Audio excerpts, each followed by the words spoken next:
have a T-Rex. Oh. Put your head between your knees. Dr. Grant, my dear Dr. Sattler, welcome to Jurassic Park.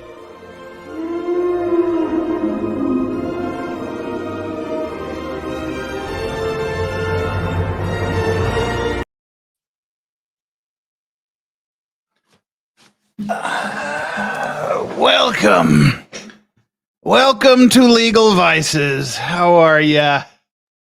Welcome. I'm lame, but that's what you get. Hang on. Let me get the headphones on. There you go. That's the lame Halloween costume you get this year.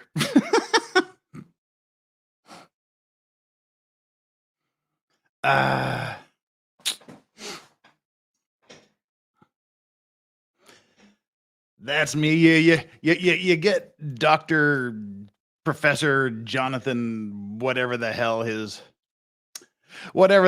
name is, John somebody or other. That's the costume. And the only reason you get this is because I actually wore this out in public once and people made fun of me. So I decided to own it and make it my Halloween costume. So there you have it.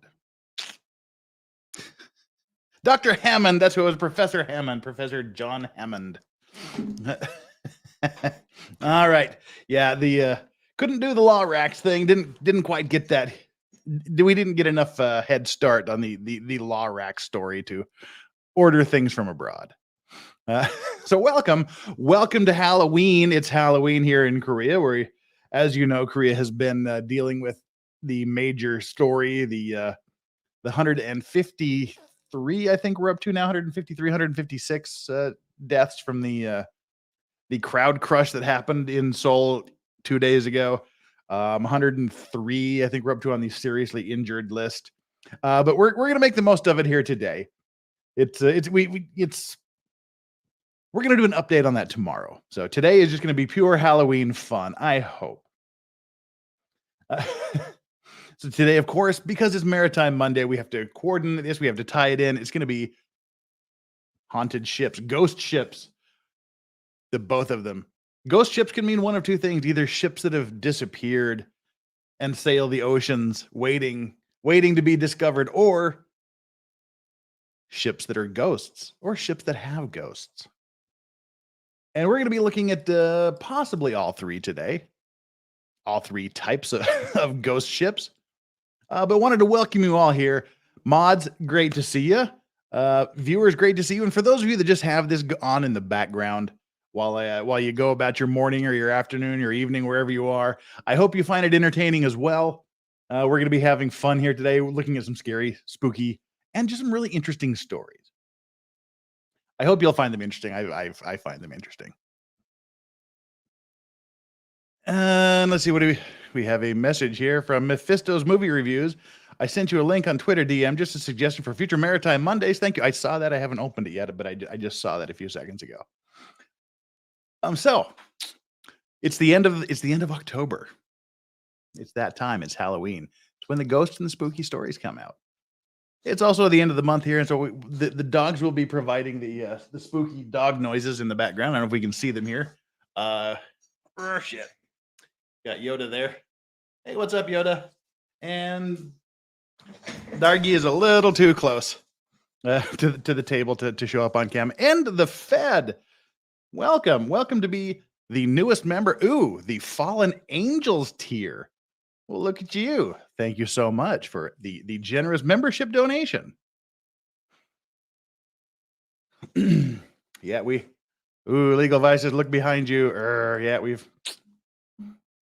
Yeah, we looked behind and all we saw was a dog. So, all right, let's make this a good show here. It's now that the Brooks trial is over, I have no pressing social engagements to get to after this, so we can take our time and enjoy these. We don't have to rush through the stories, which hopefully will make them better. So hit that like button.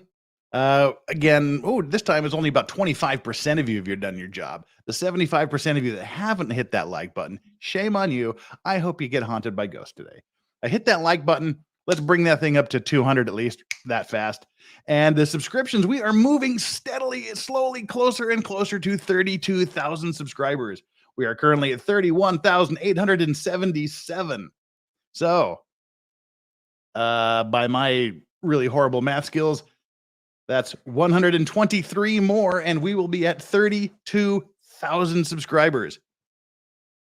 Oh, that's always fun when my computer screen goes blank, but we are back. So hit the like button, hit the subscribe button, join the members if that's something you feel inclined to do, as and the Fed has just done. And super chats, let's end the month strong. That's all I'm going to say about that. Super chats, that makes sure that I'm just absolutely guaranteed to answer your question, guaranteed to address your super chat. We'll talk about whatever it is that you do the super chats, because hey, that's the least I can do. If you part with your hard-earned cash to throw it my direction, I will do my best.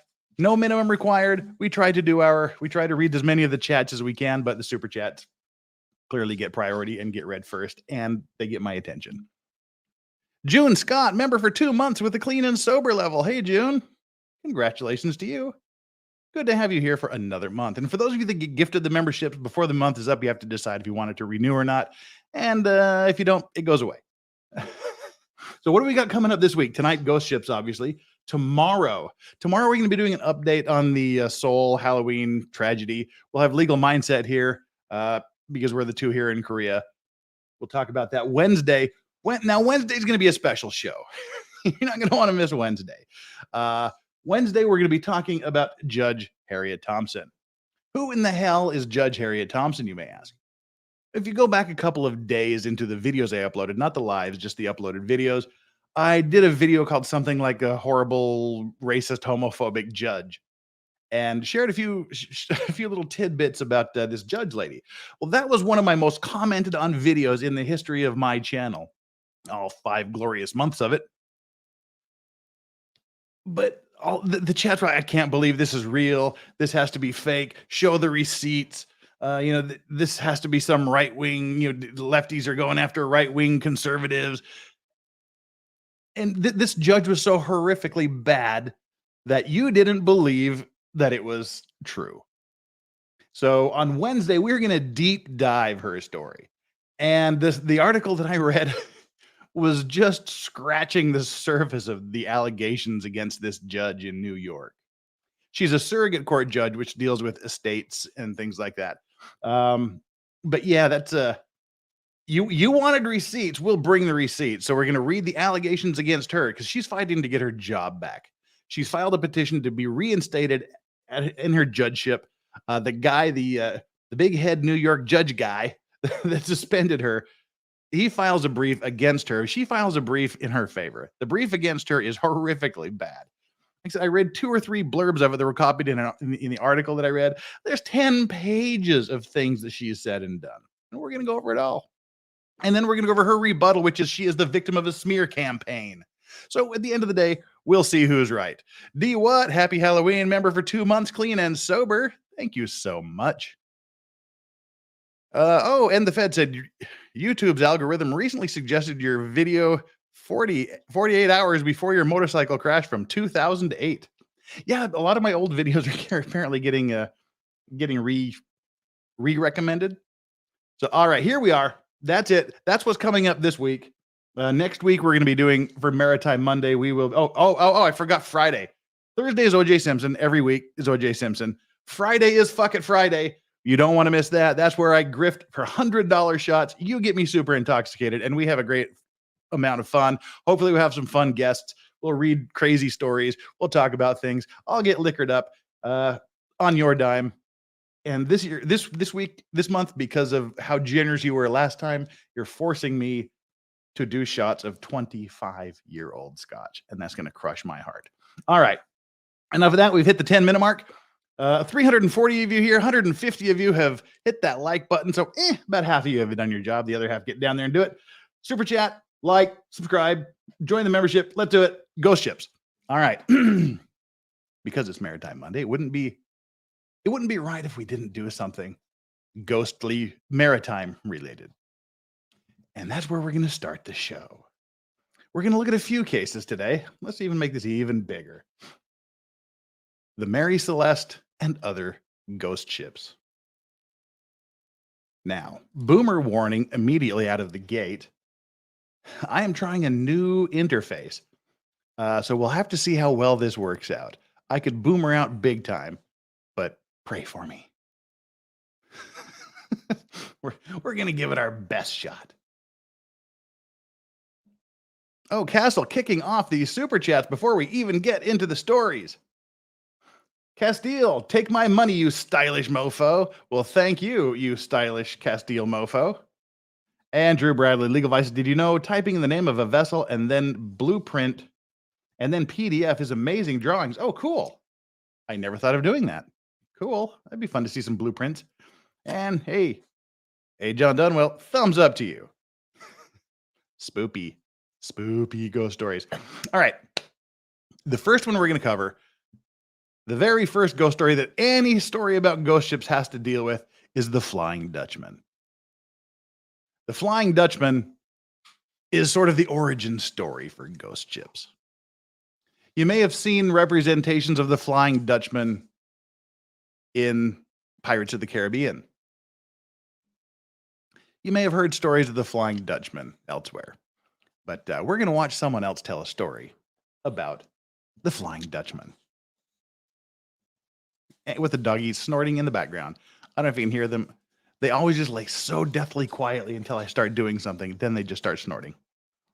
So dogs are in the background. The Flying Dutchman. This is a story of a vessel. How did that go? Did we do it? Do we have volume? That's all I need to know. I'm assuming we have volume. Just somebody, please, for the love of God, tell me we have volume on that. Come on. Tell me I got volume. Yes, we've got volume. Let's get on with the Flying Dutchman. That's all I needed to know. That was my big fear. We wouldn't have volume. One that is the most famous and feared worldwide, better known as the Ghost Ship. Remember the episode from Scooby-Doo, Go Away Ghost Ship, or the Black Pearl from Pirates of the Caribbean? Well, what if we tell you the story of this one is quite similar to that of Scooby-Doo, only this time, the ghosts are real. Ghost ships are invariably as scary as they sound. The Flying Dutchman has been seen in the most frequented ocean by countless vessels for over 3 centuries now. Grab your seatbelts, because if you're watching this, you've entered into the world of myths and legends of ghost ships, where today, we'll be discussing a mainstay of maritime lore, a ghost ship that is doomed to sail the ocean. Just giving a heads up, it's going to be quite scary, as the story of Flying Dutchman is one that intensifies the aspect of scariness and eeriness. Before this, if you're new to this channel, don't forget to subscribe and hit the notification bell icon, because we give you content that you'll never find elsewhere. So don't waste time, hit the bell icon, and let's get started with our scary maritime story. The story of the Flying Dutchman has been narrated by sailors since the 18th century. They have been informed that while working on their duties, they happened to see a ship aimlessly sailing across the body of water. The story of this vessel revolves around a European ship that was doomed to sail the sea for an eternity. And if you manage to see it somehow, you've got to be doomed. This is how the story goes. And this is one thing that I found interesting, because I'd always heard stories of the Flying Dutchman. We played a game called Flying Dutchman when I was a kid. We did these things, but I never knew it was based on an actual ship. I just thought it was a traditional scary, story about a ship that never existed. And Phlox member for 3 months, the bent halos and broken wings level. 3 months. How time flies when you're having fun. Hashtag pants are prison. Hashtag mocha dick. I love it here. Well, we love to have you here too, Flux. Thank you for being part of this. Let's get back to the real story of the Flying Dutchman. It all started in 1641, when a Dutch ship set off somewhere through the North Sea or the coast of the Cape of Good Hope, where it was condemned to sail that coast for the rest of its life. The man in charge of the ship was Captain Hendrik van der Decken, known as the proud and arrogant sea captain of the East Indies, who loved gambling his life and soul for traveling. On the other hand, some people state that he had offered his soul to the devil in exchange for the fastest vessel to have navigated the ocean, and his wish was granted. No vessel could sail faster than this. The ship of the reckless captain was so fast that it could break the winds. Now, we don't know which part of the story is true. Some say that the last statement by the captain brought about the ghostly plight of the vessel to sail the sea forever. Others claim that there was a fight between the captain and the other members of the crew in view of the captains, which led them to murder their rebellion leader. As the body of the captain floated on the surface of the ocean, the ship spoke to him about his pressed decision, to which he replied that he would be attempting to reach his destination till the day of judgment, which led to the fate of the Flying Dutchman to sail for an eternity with a crew of dead men. Now, that's the story I've heard. I've heard that it was a mutiny, and they threw him overboard, and then he cursed them and condemned them with his dying breath.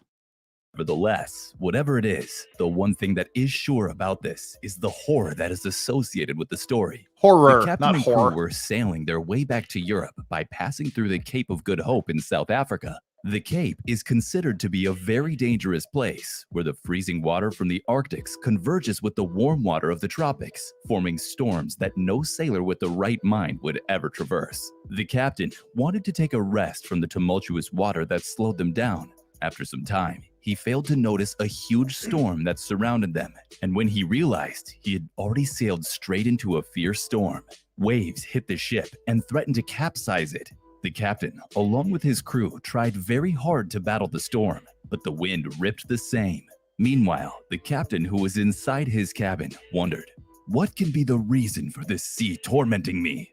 He also questioned himself, saying, "Haven't I given the devil what all men cherish, the most in exchange for the power that will never let his powerful enemies or elements surpass him?"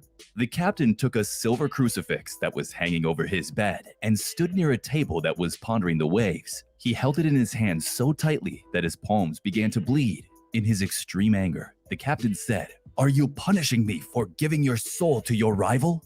Is the way you are challenging and humiliating me to prove that you are supreme and that I must submit to your will, when the only thing I want is to go back home? Let me continue my journey. Leave me and my crew alone. I have the right to make deals with whoever my soul desires." The mast broke from the strike of the sea, and at one point, it seemed that they had finally succeeded. But after some time, they heard the sickening crunch of a ship breaking into pieces after hitting treacherous rocks. As a result, the ship starts sinking. The waves flooded his vessel, which could barely stand afloat, which made Captain Van der Decken realize that they were on the verge of their death. Now, here's the thing. Just a little life lesson. If you're given the opportunity, don't sell your soul to the devil. It doesn't work out. As you see, regardless of which story is the true story behind the Flying Dutchman, it all centers around curses and selling your soul to the devil. Not a good look. D. Watt says, "I've been to the Flying Dutch Festival in the Netherlands. Does that count?" Sure it does. Why not? And Dick Saucer saying he's half Dutch, so hey, or he is Dutch or half Dutch. I didn't catch the comment before it went away. So yeah, you've got a connection to this too. And Maddie and Josh Thompson, thank you so much for the super chat. The Halloween super chats rock. Happy Halloween. Do you believe in ghosts, or have you ever had an experience you couldn't explain? Love your costume. Thank you for loving this cheap ass costume I have, but I don't believe in ghosts. I know ghosts exist. That's just all I'm going to say. I'm not going to try to convince any non-believers that they do or not, but I've moved personally past the realm of belief or not belief into knowledge and wisdom. Fair and Balanced and I, every Friday or every Friday-ish, we do a show together called The Unexplained, where we talk about spooky stuff, ghosts, paranormal, conspiracy theories, cryptid, things like that. And I've talked a few times about that. If we have enough time at the end, we'll share some ghost stories. Why not? Because it's Halloween. Oh, and for those of you that are wondering, I am drinking my favorite cocktail for autumn. It's called Autumn Leaves. A friend of mine developed it. It's Scotch, Benedictine, and sweet vermouth with a toasted star anise in it. Oh, so good, so autumn flavored, and so soothing. So thank you so much for that super chat, Maddie and Josh Thompson. Welcome. Great to have you here.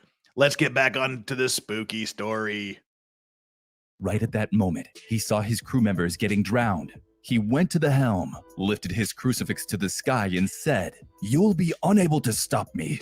I am the Lord of the seas, and even the devil himself fears me. Oh, see, don't no say that. storm, God, or demon shall stop me." Yeah. Oh, fuck. God dang it. All right. This is what I was talking about. The new technology I am using, and I just boomered it, and it's going to start right. Oh, don't do this to me. Don't do this to me, new technology. The fly. Yep. All right. So now I know what not to press.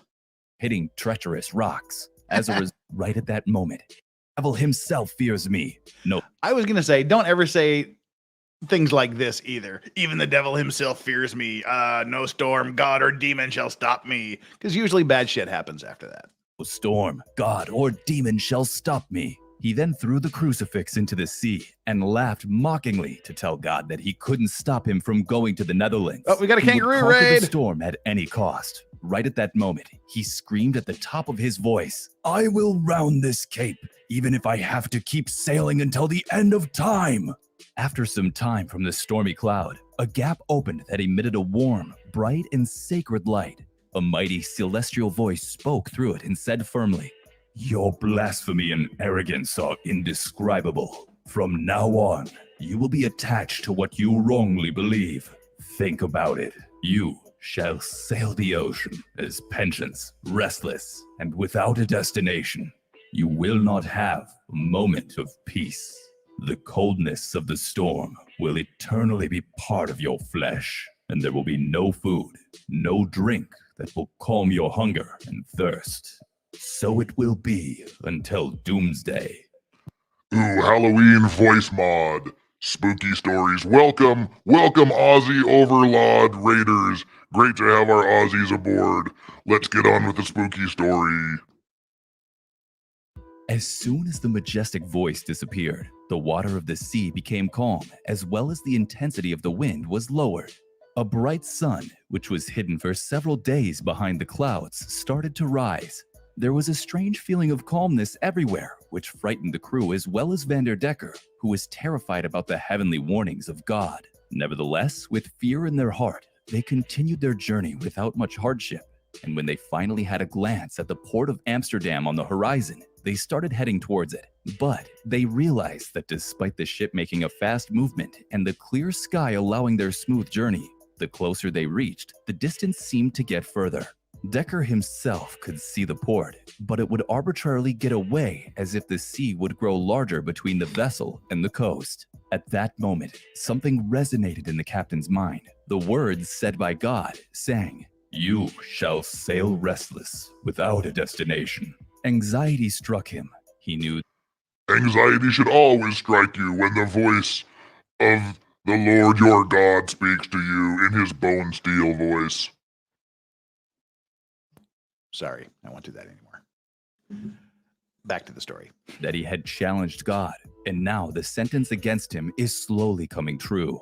Years passed and turned into decades and turned into centuries. The entire crew remained floating in the vessel. Slowly, the entire crew died, followed by their captain. They weren't able to abandon the sea because of their cursed soul, even after their bodies perished. And this is how the story of the Flying Dutchman unravels. In recent times, people have been giving scientific explanations about how even after centuries, the Flying Dutchman still exists. What is happening? While many blindly believed the ghost story, some people gave logical explanations. They referred to the sight of the ship as something like a superior mirage known as Fata Morgana. The Fata Morgana thing is really fascinating. It's like they're going to explain it, but it is really quite cool how your eyes can play tricks on you and you see things.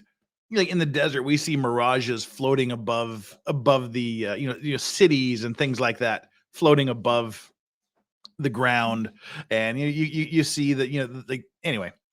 There, he's going to describe the sea part of it. But while we're here, Rose, new member. Oh gosh, thank you so much, Rose, Mod Rose, joining the members. That is the best thing ever. And Drowon, thank you so much for the super sticker as always. Rock on, Halloween dogs. You're the best.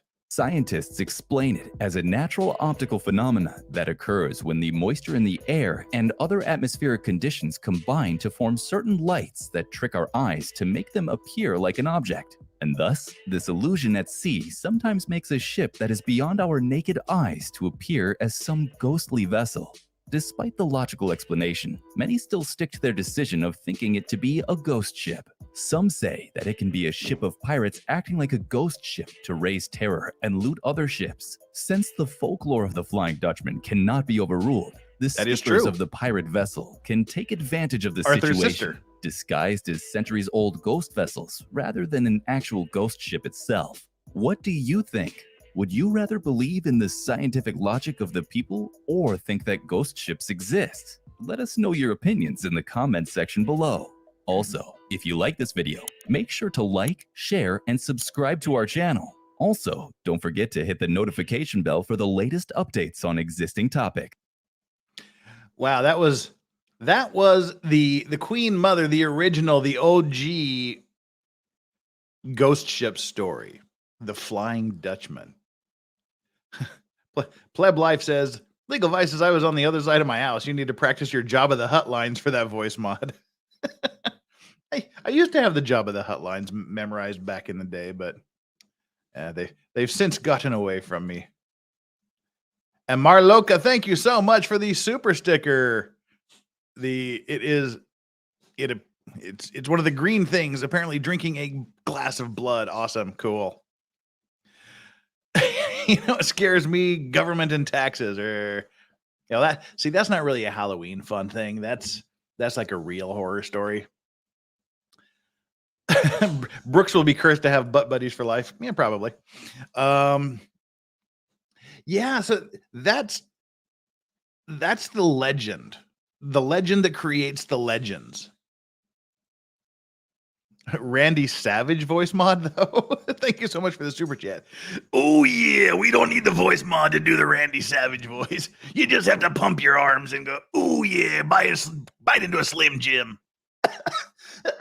Oh god, that guy's vocal cords must have been shit. All right, the Law Rax has spoken.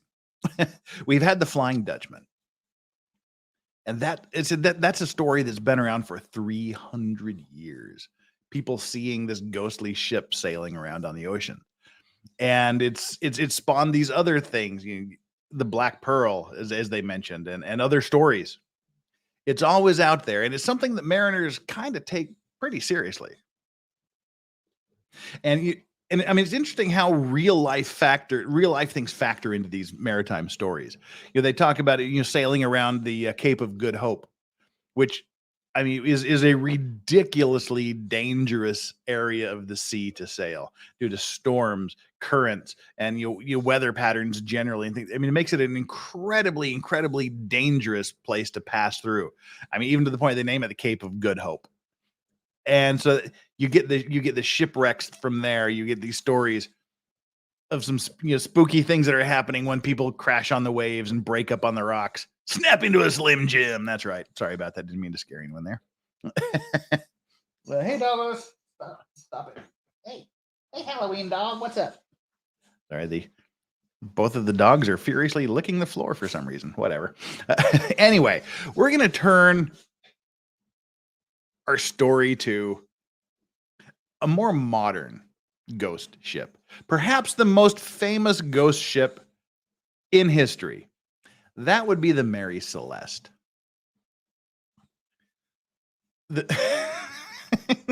Castile, thank you again for the super chat. Oh yeah, the cream always rises to the top. I can't do that anymore. But thank you for the super chat. Maybe next year I should be. No, nobody wants to see me dressed up like Randy Savage. I need to get super roided, though, by the way. Nope, there's no food on the floor. They're just trying to get my attention. So the Mary Celeste is quite the fascinating story. I've done these sort of in order of mundaneness into the one of the last scheduled stories is just freaking weird. But the Mary Celeste is one of my favorite stories. It was one of the very first horror stories I ever read. It was in a book called The Unexplained, actually, which is why I called the show that I do with Farron and I The Unexplained. This book was called The Unexplained, and there was a story about the Mary Celeste. I keep calling her Marie Celeste, the Mary Celeste. And I was reading this book about aliens and ghosts and ghost ships and things when I was like 9 years old, and it scared the shit out of me. So, let's take a look at some of the stories, some of the theories behind the Mary Celeste. And I love the graphics on this. The guy that did this video, I'll put up a list of all the original video channels. This guy, he doesn't have that many subscribers, but he should have a lot more than he does. This is a really good channel.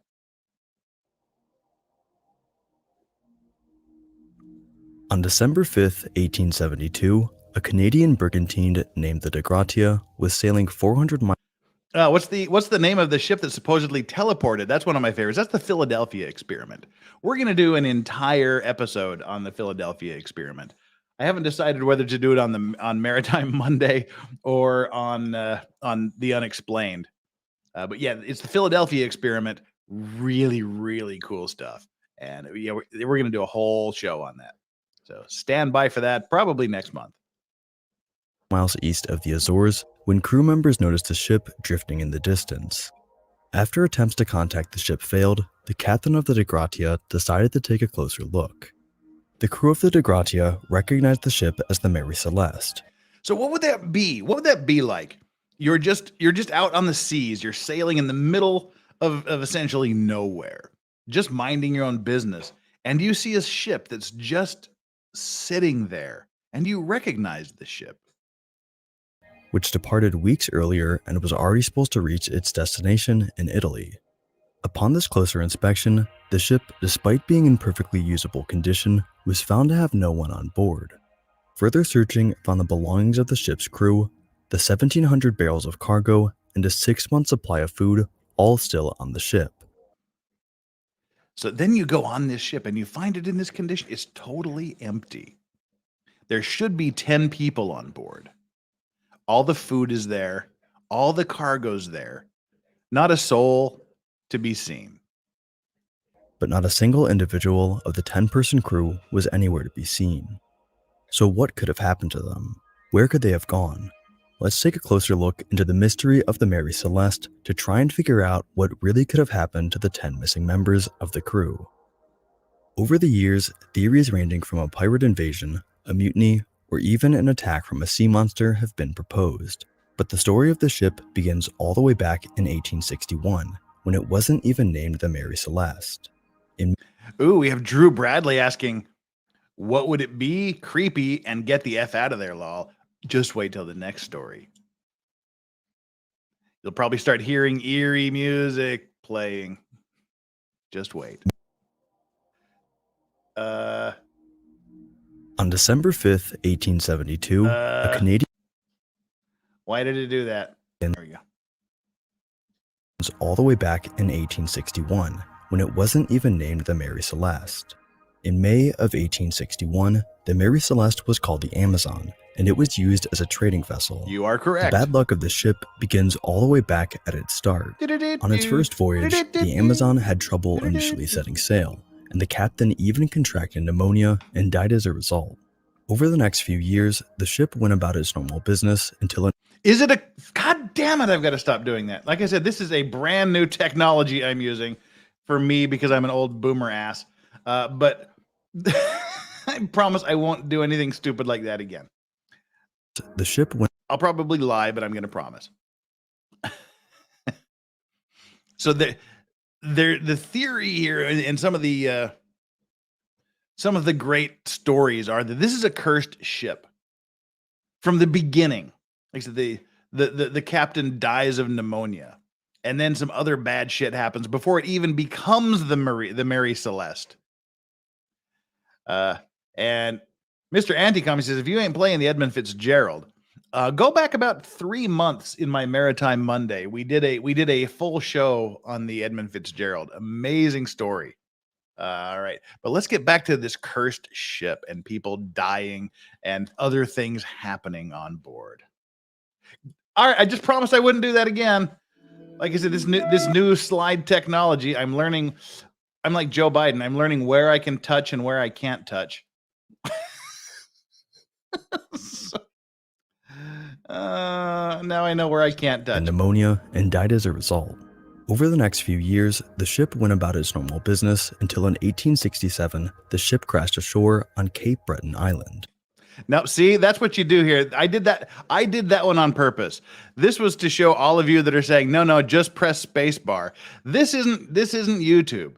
This is new interface technology I'm putting to work here.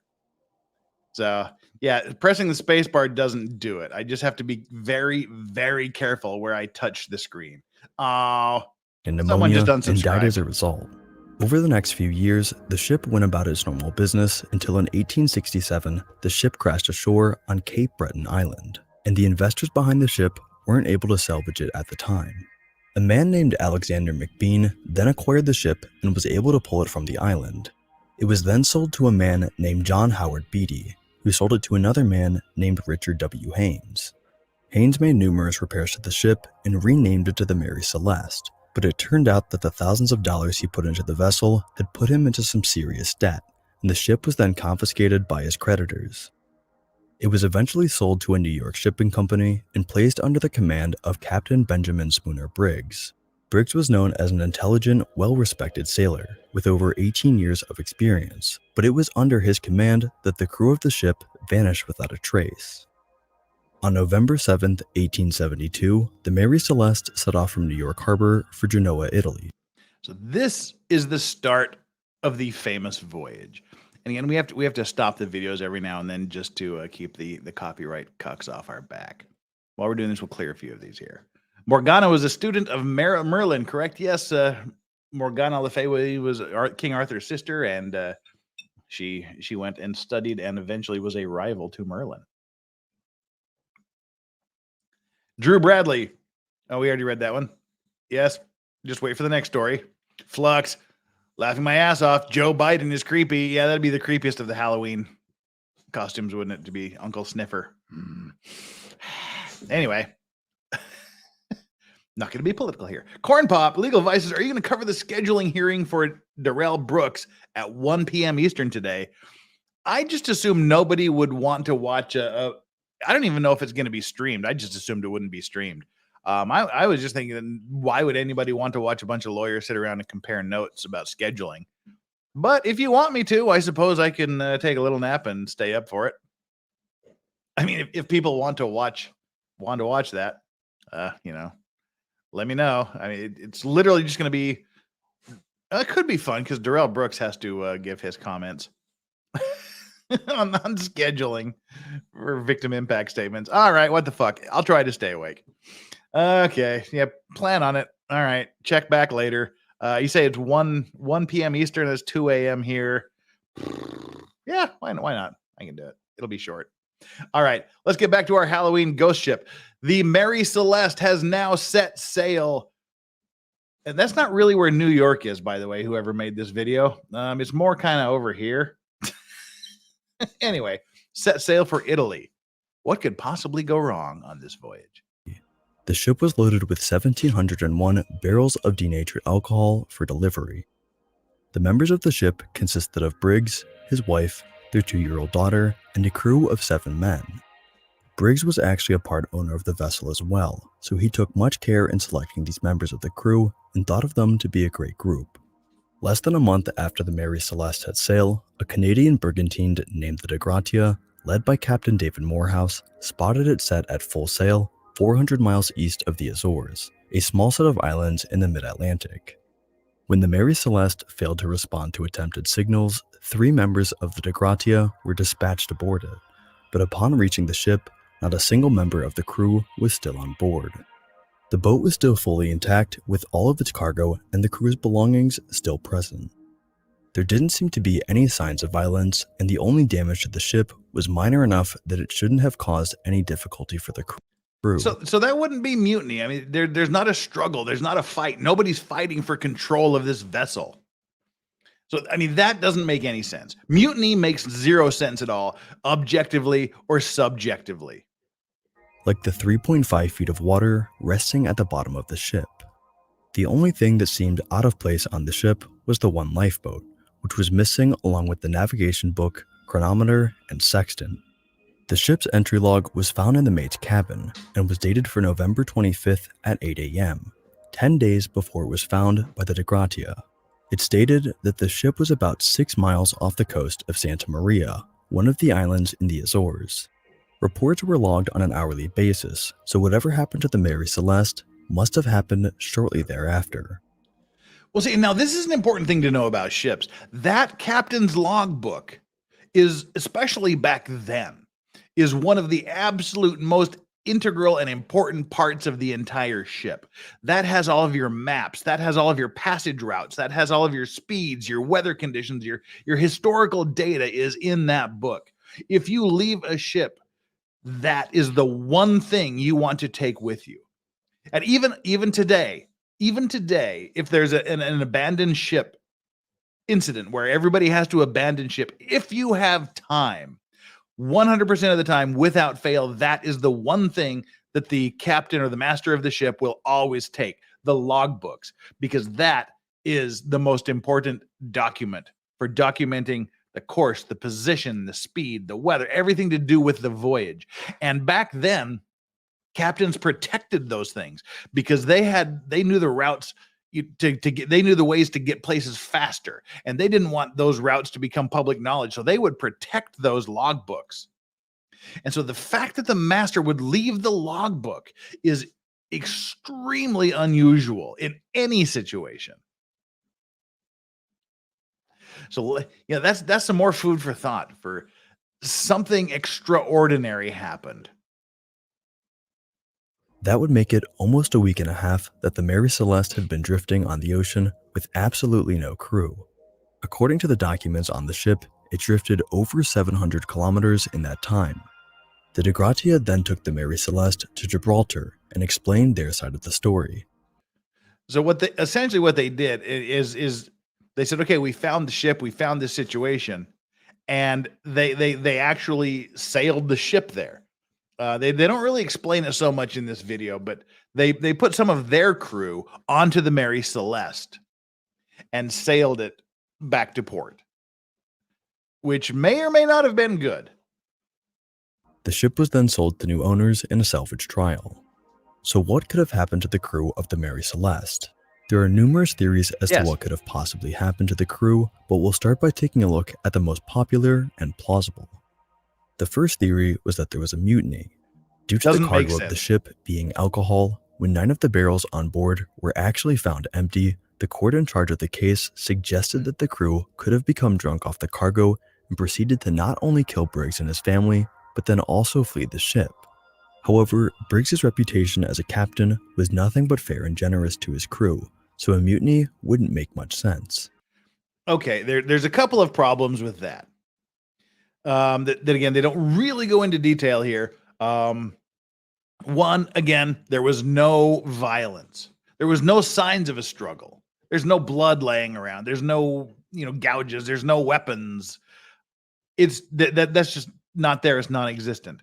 And also, they're talking about the cargo. There's the 1,700 barrels of denatured alcohol. What is denatured alcohol? Denatured alcohol is it's essentially just like pure alcohol that they put additives in it to make it poisonous. It's like how they do with the gasoline at the pump. That gasoline has no smell of its own. They add shit to it to make it so people don't do dumb shit, so it's there. And there's stories. If you go, and it's something that everybody likes to talk about when they talk about the government conspiracies and the government out to get us. They talk about back during Prohibition, they said the government poisoned people with poisoned alcohol. Wrong. That meme, that story is absolutely false. The government did not poison people. Prohibition came into effect. The laws against consumption and possession and production of alcohol went into place, but you could still make medical grade alcohol, and occasionally, a limited amount of alcohol that could be used for medical purposes, so there was a lot of people that needed prescriptions for alcohol back in the day. But the medical grade, like rubbing alcohol kind of stuff, people were drinking it. So what the government did is they denatured it. They put poisonous chemicals in it to make it smell like shit, to make it taste like shit, to make you violently ill when you drink it. And so that's how they tried to dissuade the people from drinking alcohol during Prohibition. But they drank it anyway. And they say upwards of like 3,000 people died from drinking denatured alcohol. It wasn't the government poisoning people. It was the government trying to prevent people from killing themselves by adding shit to the alcohol to make it unpalatable, to make it so they didn't go blind crazy and die. But people drank it anyway. So anytime you hear the story about how the government poisoned its own people by poisoning the alcohol during Prohibition, now you know the rest of the story. That's the true story. They made it denatured alcohol so that people wouldn't poison themselves, but people chose to drink it and poison themselves anyway. And that's what they're doing on this ship. They have denatured alcohol. So to say that people are drinking it is insane. They would not drink this. If they can't wait a few weeks to get to their port to drink alcohol, they got problems. And they would have had a lot more problems rather than getting drunk and killing the captain. They would have had problems going blind, dying, having the most amazing stomach cramps you've ever had in your life. So this mutiny story holds absolutely zero water with me, so to speak, because it's a ship. Hold water, get it? Instead, the theory of pirates is a better solution. This theory gained popularity due to the fact that the crew seemingly abandoned the ship while it was in perfectly usable condition. The area the ship was traveling through was known to be a hotspot for pirates off the coast of Morocco. However, the fact that the entire cargo and the crew's belongings still remained on the ship didn't make much sense. If pirates had actually come into contact with the ship, then why didn't they take anything?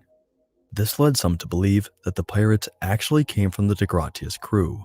When the de Gratia arrived in Gibraltar, along with the Mary Celeste, some speculated that the de Gratia's crew was involved in something shady. The reason for this is linked to an old maritime law that states that any person who helps recover another person's ship or cargo is entitled to a reward. Okay, that's interesting. Before we get there, Daryl Smith, thank you so much for your super chat. That is awesome. Nobody be drinking denatured alcohol. Absolutely right. Unless they intentionally want to delete themselves from the gene pool or at least make a good effort at it. And that's what a lot of people did during Prohibition, but I can't see the crew here who would have some grog or they're weeks away from getting some real alcohol. Plus, what about the woman, his wife and child, the captain's wife and child, were they part of this booze, murder fest that they're looking at? Yeah, Maddie Grimm says if you do that, that's talking about doing the Brook stream later. Let's make a drinking game out of it. The drinking game we'll do is that if you pay me, I'll drink. Super chats equal drinks during that stream. Yeah, we'll worry about that at that time. Yeah, nobody be drinking denatured alcohol. We just read that. So what they're talking about here is the law of salvage. Back then, the law was essentially that if you find a derelict vessel or if you find sunken gold treasure, if you find something, it's the possession is 9/10 of the law deal. You can claim it and you get a portion of it. The government might want some or whatever, depending on what it is. But ordinarily, you got to keep it. You find it, you get a reward, you get a portion of whatever is there. It's the costs of whatever you put into rescuing and salvaging this vessel, plus a portion of whatever was there back in the day.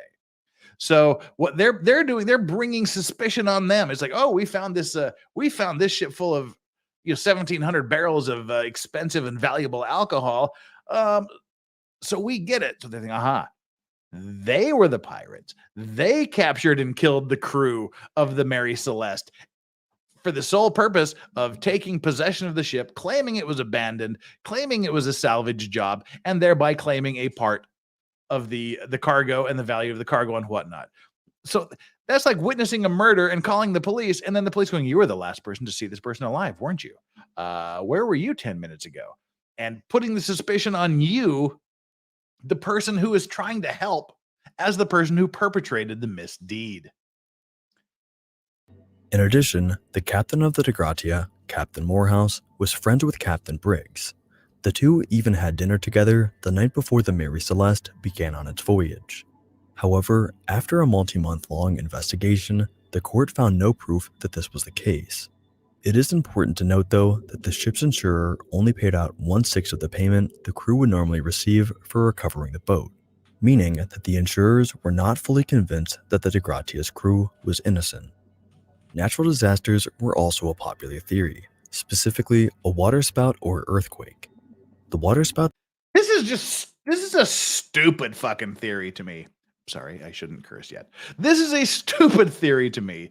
The water spouts and I mean, they just make no sense at all. You be the judge. Let's see if any of this next little bit, and this is one of the legitimate theories for the Mary Celeste, but it doesn't make any sense whatsoever to me. And while I've stopped this, for those of you that are here that have not hit that like button, please do. We've got 752 people and only 400 likes right now. So we could double that. Let's get this up to 700 likes right now. Even if you don't like it, just hit that like button. But I know you like it because you've been here for more than 30 seconds. The average viewership is like 17 minutes. If you're here for 17 minutes and don't hit that like button, shame on you.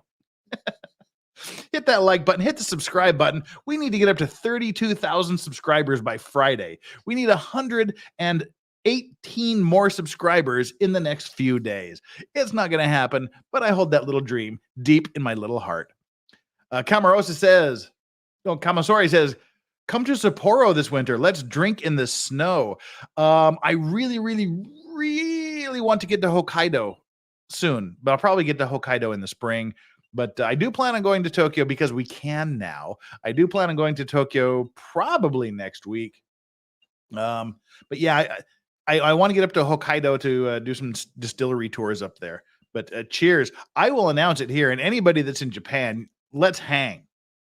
Let's hang. I plan on probably going on a Friday night and coming back Sunday night, or even just leave Saturday morning and come back to Korea on Sunday because we're such close neighbors. So Japan tour incoming. Stand by. 17 minutes is for cucks. I've been lurking since 5 minutes in. Congratulations to you, 5-ton 3D gamer. You rock. And this is interesting. Isabel Rennie. Oh, Jeff, you seen the video of the frozen girl on the moon? It's spooky. No, I have never heard of this. Please send a link to me on Twitter at The Legal Vices, or send me an email to thelegalvices@gmail.com. That would be awesome. That sounds really cool. I'm totally into that. Please send it. And Chris Smith Curry, great Halloween edition. Love ghost ship stories. We're just getting started. We're 2 in. I think we have 4 to go. So I think we should get back to it, but thank you so much for that super chat. You guys rock. I am so happy to hear. We're going to finish this month strong. Spooky ghost stories. I almost clicked the wrong area. Don't never touch the wrong area. Always touch the right area. Oh, we got one more super chat incoming before we get back into the story. Wait, Flux says, yeah, Frozen Girl on the Moon sounds awesome. I totally agree with you. And here we go. Maddie Graham, thank you so much. Yo ho ho, a pirate's life for me. R. I always miss Speak Like a Pirate Day. I always hear about it the next day. I need to set an alarm on my calendar because I really want to go R for an entire day and watch the Koreans in my office go, what the fuck? Okay. The theory has been fairly popular due to the fact that 3.5 feet of water actually filled the bottom of the ship. While the ship didn't have a leak itself, and the water most likely came from above due to a wave or waterspout, faulty instruments on board could have led the crew to believe that there was a more serious problem with the ship. When the De Gratia crew initially boarded the Mary Celeste, they attempted to use the ship's sounding rod, an instrument used to see how much water is on board the ship. However, the Mary Celeste didn't have a proper sounding rod. Instead, the crew found a makeshift rod that was out of place. And so, after water filled up the ship, the improper rod could have led the crew to believe there was more water on board than there actually was, and evacuated to the lifeboat instead. As for an earthquake, it's been confirmed that an earthquake... Now, for that water spout thing, I mean, that's got to have so many things you have to have. Why wouldn't they record a water spout in the logbook? Why wouldn't they record this anomaly? And why wouldn't they know that the water on the deck had flooded into the hold? Why wouldn't they know that was? Why wouldn't they go down and check and just even the sounding? Okay, what a sounding is, for those of you that don't know, I mean, sounding is just basically taking the depth of the water. Back in the day, they probably had a rope with knots tied at regular intervals. They would drop it in with a weight attached to it, and then they would bring it back up and see how wet the rope was, so they'd know how deep the water was, or they'd have some other kind of gauge. So, yeah, but they would have to be complete idiots to think that there was a problem with their gauge and abandon ship over a faulty reading, when you can look into the hold and see that things aren't, sinking, when you can see it's not rising. You wouldn't just do one sounding and go, holy fuck, we got to abandon ship. You would do multiple soundings to see how much water is coming on, how fast the water is coming on. So the whole water spout thing just, again, doesn't hold any water for me. Earthquake, I don't even begin to understand this silliness. Matty Graham, the Flying Dutchman, that was the one we talked about just before this. I don't know if you were here for then, but yeah, the Flying Dutchman was the first story we did today. And Billy Anderson, everyone's talking about the other sounding. The other sounding. What other sounding? Now I'm confused. If you send me cryptic messages like this, send me the decoder key to Billy Anderson. I don't know what you're talking about. The other sounding. Jeff doesn't know about sounding. Uh-oh. Is this an Urban Dictionary thing? Oh, Lord have mercy. Sounding, Urban Dictionary.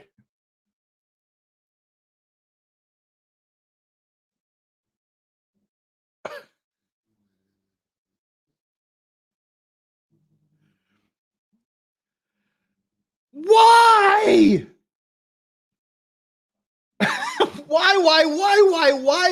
Why? No. Purge, delete. No. You degenerates. Why are you pointing me to shit like that? No. Anybody that has not looked up sounding on Urban Dictionary, do not do so. I strongly warn you against it. I would prefer you sell your soul to Satan than read the paragraph that I just read. Why? No. God damn it, no. I'm traumatized. I just want to cancel the stream now. Go throw up. Curl up in the shower, fully clothed, cry a little bit, and go to sleep after reading that. And look what you made me do. You made me touch the screen in the wrong place again. Oh. Ugh. All right. Earthquakes. Capable of affecting the ship took place while it was at sea, led the crew to believe there was more water. Seriously. Shame on you people. Blech. Damn it. I hate every last one of you in chat. Faith Diamond, do you need a cranial saw and an ice cream scoop? Please frontal lobotomize me. I don't want to remember this. Holy God. All right. Blech. Yeah, we tried to warn you. That's like telling a child not to stick beans up his nose, for God's sake, because you know where every single last one of those beans is going. Right up his nose. Tell me not to look at something, and what the hell do you expect me to do? All right, let's get on with this weird earthquake theory. On board than there actually was, and evacuated to the lifeboat instead. As for an earthquake, it's been confirmed that an earthquake capable of affecting the ship took place while it was at sea. It's even possible that this earthquake caused the 9 barrels of alcohol that were empty to leak, causing a panic. In fact, the 9 barrels of alcohol that were empty were made from red oak, which is weaker than the white oak the others were made from. So even if it wasn't from the earthquake exactly, the 9 empty barrels have a decent chance of being involved in some way. See, I don't understand that. Why would 9 empty barrels, why would 9 leaky barrels cause a panic? That doesn't make any sense to me.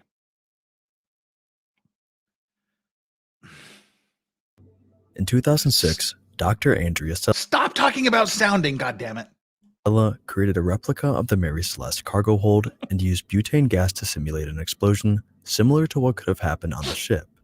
He swapped out the barrels for paper cubes to try and see if an explosion could have been the cause. When the gas was lit on fire, a large flame arose. However, the paper cubes did not receive any sort of scorching or burning.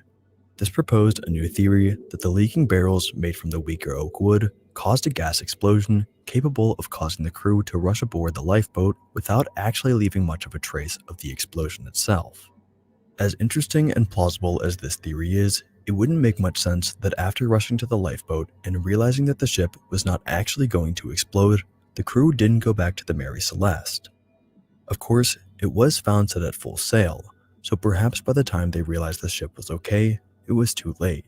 The last plausible theory. Okay, the problem with that is those old lifeboats could maybe hold 6 people, usually 4 people, and you could squeeze 5 in. There was 10 people. There's no way 10 people could have got in one lifeboat on those vessels back then. They just were not made that way. Was proposed in a 2007 documentary, The True Story of the Mary Celeste. In the Smithsonian documentary, a team led by Anne McGregor showed a fair bit of evidence that the Mary Celeste could actually have been lost. Using models, it was shown that the Mary Celeste was around 120 miles off course when it was abandoned. However, due to their faulty tools on board, they thought that they were much closer to land. Perhaps the crew abandoned the ship in a panic, believing that they could reach land on the lifeboat, before realizing that they were much further away than they anticipated. Although this theory brings new evidence to the table, in the end, it still remains just a theory. Now, see, that doesn't make any sense either. The Smithsonian finding doesn't make sense. What? Somebody tell me why it doesn't make sense. We'll back up just a little bit here. The idea that they were in lifeboats and things happened and the vessel sailed away. Well, they would have had at least one person on board. No, not necessarily. Realizing that they were much further away than they anticipated. Although this theory brings new evidence to the table, in the end, it's still somebody who was paying attention at the beginning. They're lost. Why would they not just jump off the ship, jump in a lifeboat, and hopefully sail away, and then go, "Oh my God, the ship's okay. And they can't get back. Because when the vessel was found, it had 6 months worth of food still intact. You can't carry 6 months worth of food in a little life raft. And like I said, they wouldn't have, like the first sign of fire, you wouldn't abandon ship. You would try to put the fire out. You would try to extinguish the fire. And again, there was no hint of any burnt timbers or anything like that. That wouldn't just be like, "Oh my God, I see a flame. Everybody get off the ship." That's the first part of the problem. The second part of the problem is the food is on the ship. That's where you want to stay as long as possible. But insurance fraud, but still, where's the people? Still remains just a theory, and it still seems unclear as to why an experienced captain would give the call to abandon ship. Well, it was a mass alien abduction case solved. That is actually one of the theories that's out there. If you do a search for Mary Celeste alien abduction, you'll get quite a few Google articles showing up, or articles on Google showing up. That's one of the things that people are positing, but the Flying Dutchman got them. That could be the Flying Dutchman getting them is probably more plausible than aliens, but A series of bats. I still love that name. Thank you so much. You should only engage in. Do I have to finish the sentence? God damn it. You should only engage in sounding while on a boat in a sound, trying to keep up with the maritime theme. You should never, ever, ever, ever, ever engage in sounding unless it's legit sounding on board a vessel. Shame on you or anything else. All right, let's wrap up the Mary Celeste. An action usually reserved as a last resort when the ship is surely to go down. Of course, there are always the theories that the ship was abandoned due to aliens or a sea monster, but it seems strange that the crew would leave a large ship for a lifeboat under those circumstances. So I think we can rule those out for now. As for any evidence of the crew and lifeboat being found, the only possible lead was a couple of fishermen finding what appeared to be 2 makeshift rafts off the coast of Spain. One of the rafts even had an American flag attached to it, but whether or not this is the final resting place of the Mary Celeste crew was never confirmed. Now there are also theories out there. There's a couple things. Well, let's just finish up, then we'll talk about other theories and other things. It seems like we may never know what truly happened to the crew of the Mary Celeste, but it certainly seems like there is more to this mystery that we still have yet to uncover. Thank you guys so much for making it to the end of the video and taking a look into this mysterious case with me. If you enjoyed, please. All right. Oh, we can move on to the next one here. Move on. Okay. The next story we'll be doing is the ghost ship Octavius. But in the meantime, it was Dracula. Yeah, could have been.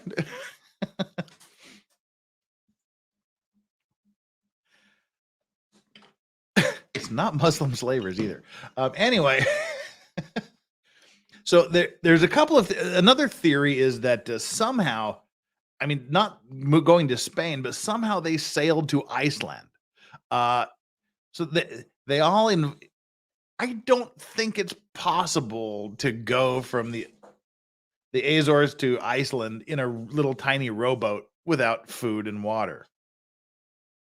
I don't know. It seems really, really, really unreasonable to me, but maybe it could happen. I don't know. But sailing or rowing to Iceland is another theme.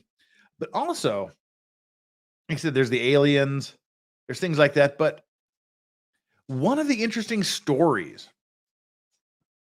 and they didn't talk about it in this, but there is another story surrounding the Mary Celeste. Like I said, when they brought it back to port, they didn't tie it off. The ship that brought it into port took part of their crew, put it on the Mary Celeste, and sailed it along with the other vessel to Gibraltar.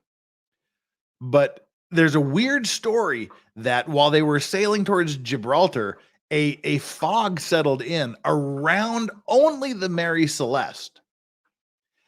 The fog didn't surround the other vessel, and they sailed that way, and then until morning, and then when they got then the fog dissipated, and then when they got to Gibraltar, none of the crew on the Mary Celeste would talk about the fog or what happened while it was in the fog. That's one story. Unsubstantiated, of course, but that's one of the legends that's going on around the Mary Celeste.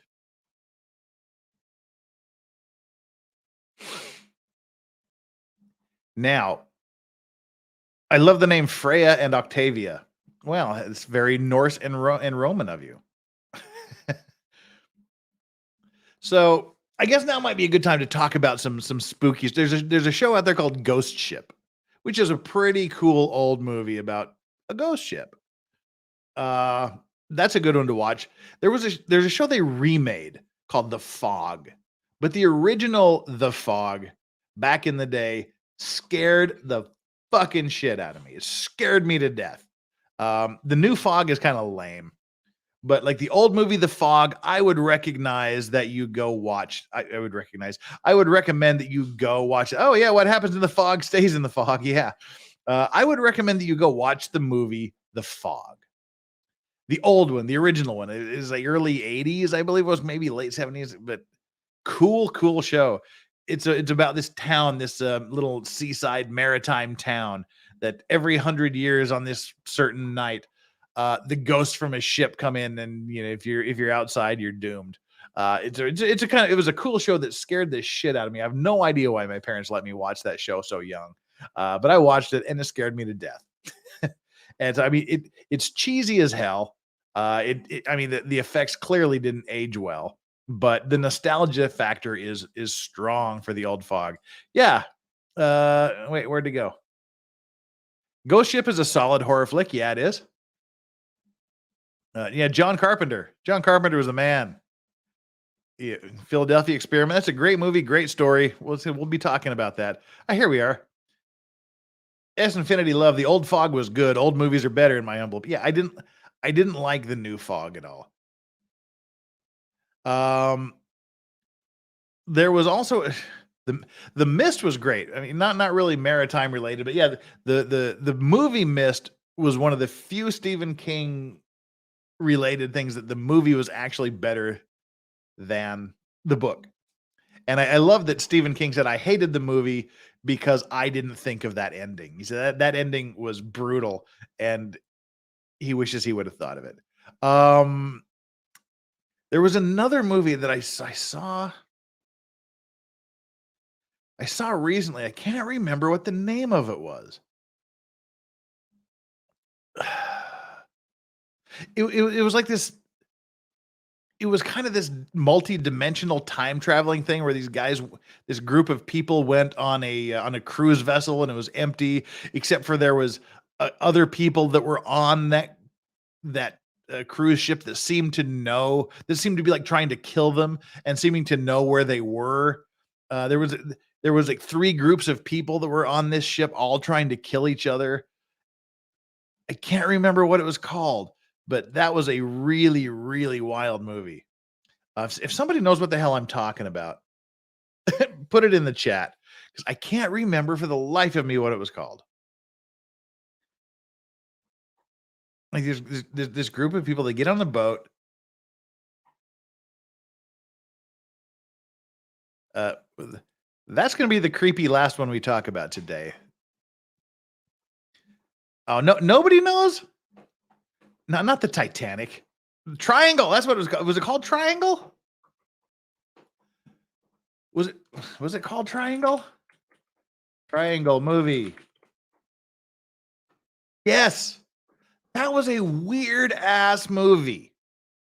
Triangle is another spooky ship related story. Yeah, watch it.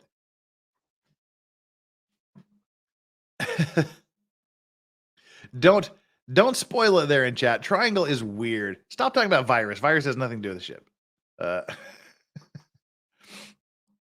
But yeah, so those are my favorite maritime related spooky stories. If you want a good H.P. Lovecraft story that doesn't really have anything to do with boats, but still has to do with the maritime community, the H.P. Lovecraft movie Dagon. Dagon is an amazing. It's a black and white Spanish movie that needs to be watched. It's kind of black and white. Yeah, it's a Spanish movie. Watch it. Dagon is called. It's about it's based on this H.P. Lovecraft story, Shadow over Innsmouth, which is my favorite H.P. Lovecraft story. But the movie Dagon is really, really super cool. Yeah, Triangle. Another is Deep Rising. Deep Rising. Have I seen Deep Rising? Sea monster movie. Haven't seen it. Speed 2. Don't watch Speed 2. That's not a great horror movie. No, Battleship was just a horror. That wasn't a horror movie. Oh, Lord. All right. Like I said, we legalize hello, waiting to go on the doctors, waiting to go to the doctor soon. Oh, damn. Hope it's nothing serious. Yeah, Dagon is also a separate Lovecraft story, but the movie Dagon is based on Shadow over Innsmouth, which is my favorite. Oh, seriously? They're doing Shadow over Innsmouth like they did Color Out of Space? Color Out of Space with Nicolas Cage is probably the best, like, all around H.P. Lovecraft inspired horror movie. I mean, you get into like the old campy stuff like Reanimator. That's an awesome, awesome story. That's a great campy movie. But as far as just like weirdness, Nicolas Cage really, really made Color Out of Space the perfect show it is. Now, Cruel Sea isn't a horror, but it's great. We'll have to see. Now, for those of you that just for the hell of it, Event Horizon. Event Horizon was that was a 1981 science fiction deal. I guess it was like a ship in space. That was pretty cool. Yeah, we can call that a maritime thing. It was a spaceship. But that had a really freaking scary ending. But I'm a huge H.P. Lovecraft fan. This is my book, the complete collection of H.P. Lovecraft stories. 24 karat gold gilt edge, blue leather binding with a satin frontispiece and whatnot. That's my Bible. I read this like every day. I love that book. Anywho, let's talk about the ghost ship Octavius. We're getting weirder and weirder as we go along here. And while we're getting weirder and weirder, the 864 of you that are watching this Halloween Maritime Monday special, go down there and hit that like button. I'm really, really happy that we've picked up a few subscribers along the way. We've picked up 10 subscribers so far. We're at 31,886. So now we only need 114 by Friday to get up to 32,000. So hit that subscribe button if you haven't already done so. Let's get the numbers up. Hit the like button, hit the subscribe button, hit the notification. I'm happy. All right, before we get into the ghost ship Octavius and related stories, Megalodon. Megalodon probably didn't kill the Mary Celeste, but that would be really cool if it did. Flux, have you seen the old black and white movie, The Brain That Wouldn't Die? Oh yeah, I that's also one of my favorite Mystery Science Theater 3000 episodes. The Brain That Wouldn't Die. The woman in great film. Enraged Bacon. The USS Salem in Quincy, Mass. is a well-known haunted ship and was featured on a couple shows dealing with paranormal activity. They do paranormal tours. Yeah, there's a lot of haunted ships. The Queen Mary is supposed to be one of the most haunted ships ever. There's a couple of Navy ships, the Salem and a couple of others that are supposed to be really, really haunted. I wish we had time to do all of these cool stories. Haunting in Connecticut scared the shit out of me. Wasn't that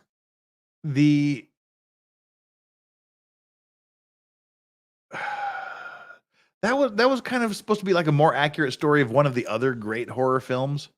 I can't remember what it was, but yeah, Cabin Fever. Cabin Fever was hilarious. No, Sharknado is not a horror film. All right, the ghost ship Octavius. We're getting degrees of weirdness in here. This is the next level of weirdness.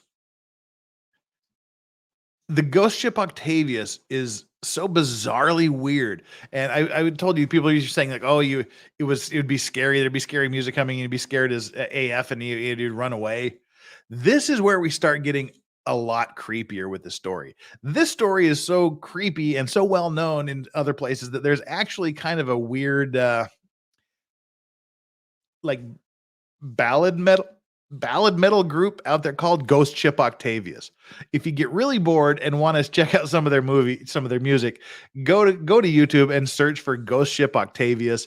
It's kind of like an emo metal band. They've got a hot chick that plays bass guitar and some long-haired thin dude that sings metal ballads. So this Ghost Ship Octavius has inspired a metal band. Best MS3K, says Baloney Bong, was Godzilla versus Megalon. Oh, for me, it was Attack of the Eye Creatures. That was my favorite MST 3000, but all the Godzillas Mothra was a good one. All the Godzilla MST3Ks are awesome, but Attack of the Eye Creatures is my favorite MST3K show of all time. Can we talk Octavius now? Yes, we can. We are talking Octavius starting right now.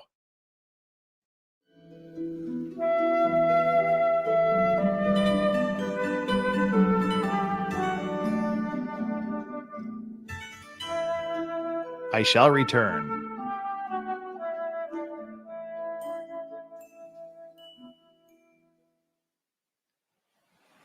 The year was 1761.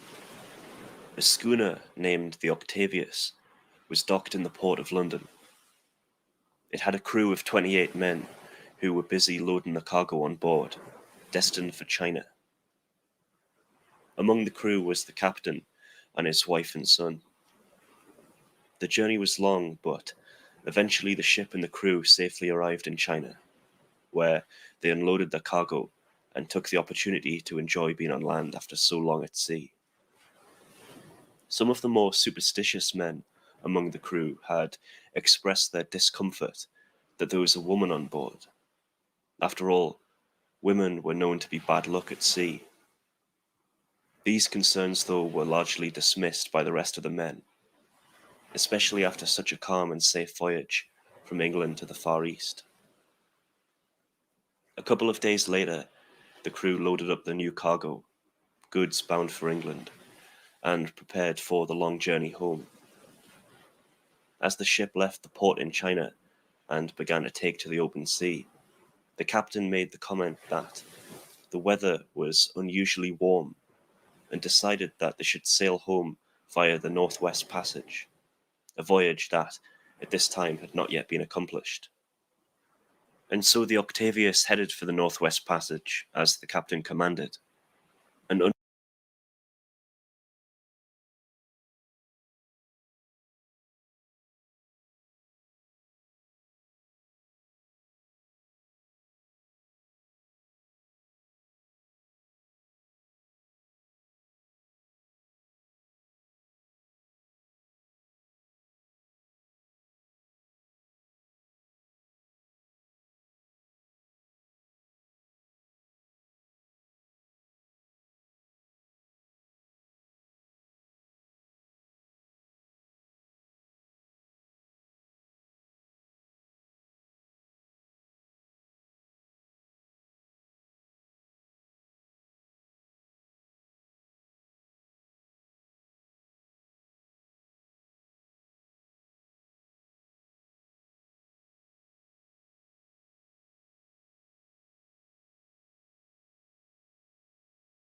God damn it. Boomer! Hey, I just told a really, really interesting story. Too bad you didn't hear it, huh?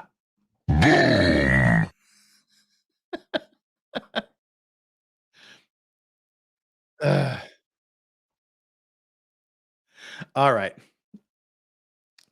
Damn. Now I have to tell this story again. Hopefully with the same amount of joy and the same amount of energy that that I told the story the first time with.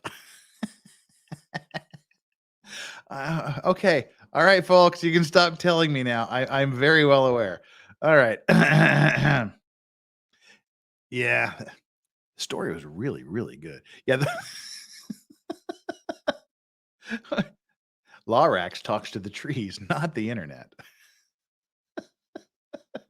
All right. So for those of you that wanted to talk about the Octavius, let's talk about it this time with the volume on. Unsounding. Stop it. All right. The Northwest Passage. For those of you that didn't hear it the first time, which is literally everyone except me. The Northwest Passage was they were searching for a way to sail above Canada to this Northwest Passage to the sea. They wanted to get the trading routes open so you didn't have to go all the way around. Because if you wanted to get, say, something from Nova Scotia to Vancouver, and those of you that watched me do this in silence will notice that I'm using the same hand motions. You had to get something from Nova Scotia to Vancouver. You would have to sail all the way down the coast, around the bottom of South America, and then all the way back up again. So they were looking for places to sail across Canada, to find a passage, the Northwest Passage through the ice that would allow them to go through. Someone mentioned the Terror. Yeah, that was actually the name of a ship. One of the famous ships, which we might actually talk about a little bit later, that was searching for this elusive Northwest Passage. So when they're talking about finding the Northwest Passage, that's what they're talking about. They're talking about this route so that they could get to, from Greenland or Nova Scotia to the west coast of the US or Japan quicker than going all the way around the world the other direction or scooping around. So there we go. That's what the Northwest Passage is. Unknown and treacherous route, Mitchell. but would Great nevertheless movie. be quite an achievement if successful. The Octavius eventually reached the waters north of Alaska, where the captain's theories about the climate being unusually warm were proven to be nonsense. It was freezing, the wind howled, and the snow fell. To the crew's horror, there came the sound of creaking and moaning as the ship ground to a halt, trapped in the sea ice, and it was not going to budge. The captain knew that this was the end of the line. There was no way a schooner was going to break this ice. The weather was abysmal, and the crew didn't have long at all before they fell victim to the cold. This was the last that anyone heard of the vessel, a crew, or a cargo. The Octavius was declared missing. All hands lost.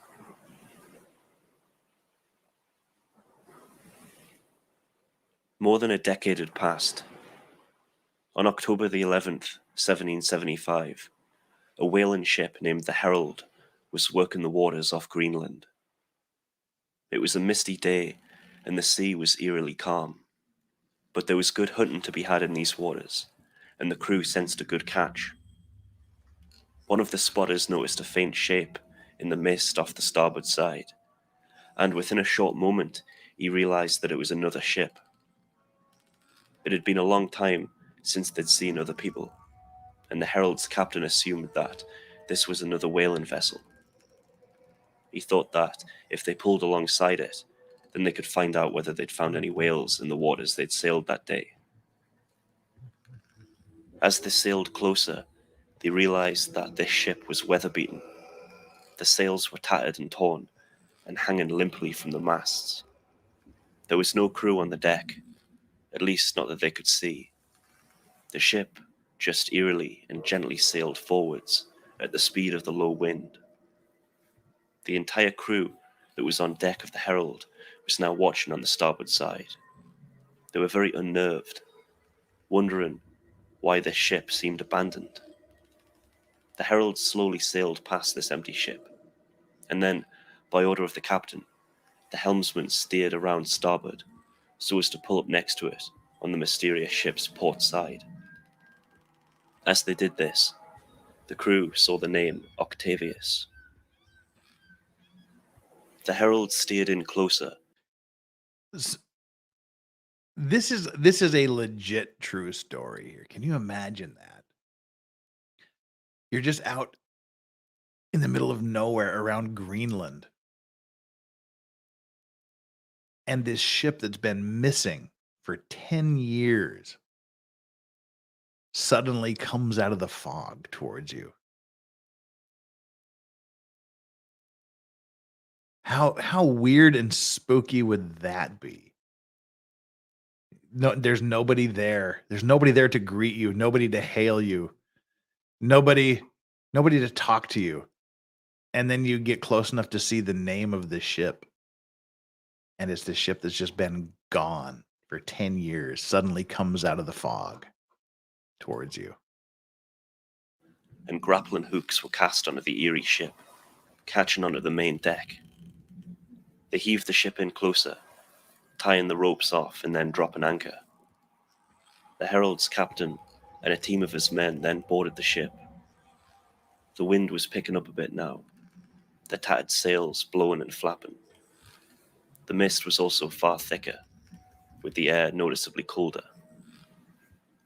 When on deck, the captain ordered for some lanterns to be lit. "All right, lads, stay alert. Look for the hatch and get it open. There might be people below deck." Now they're on the ship.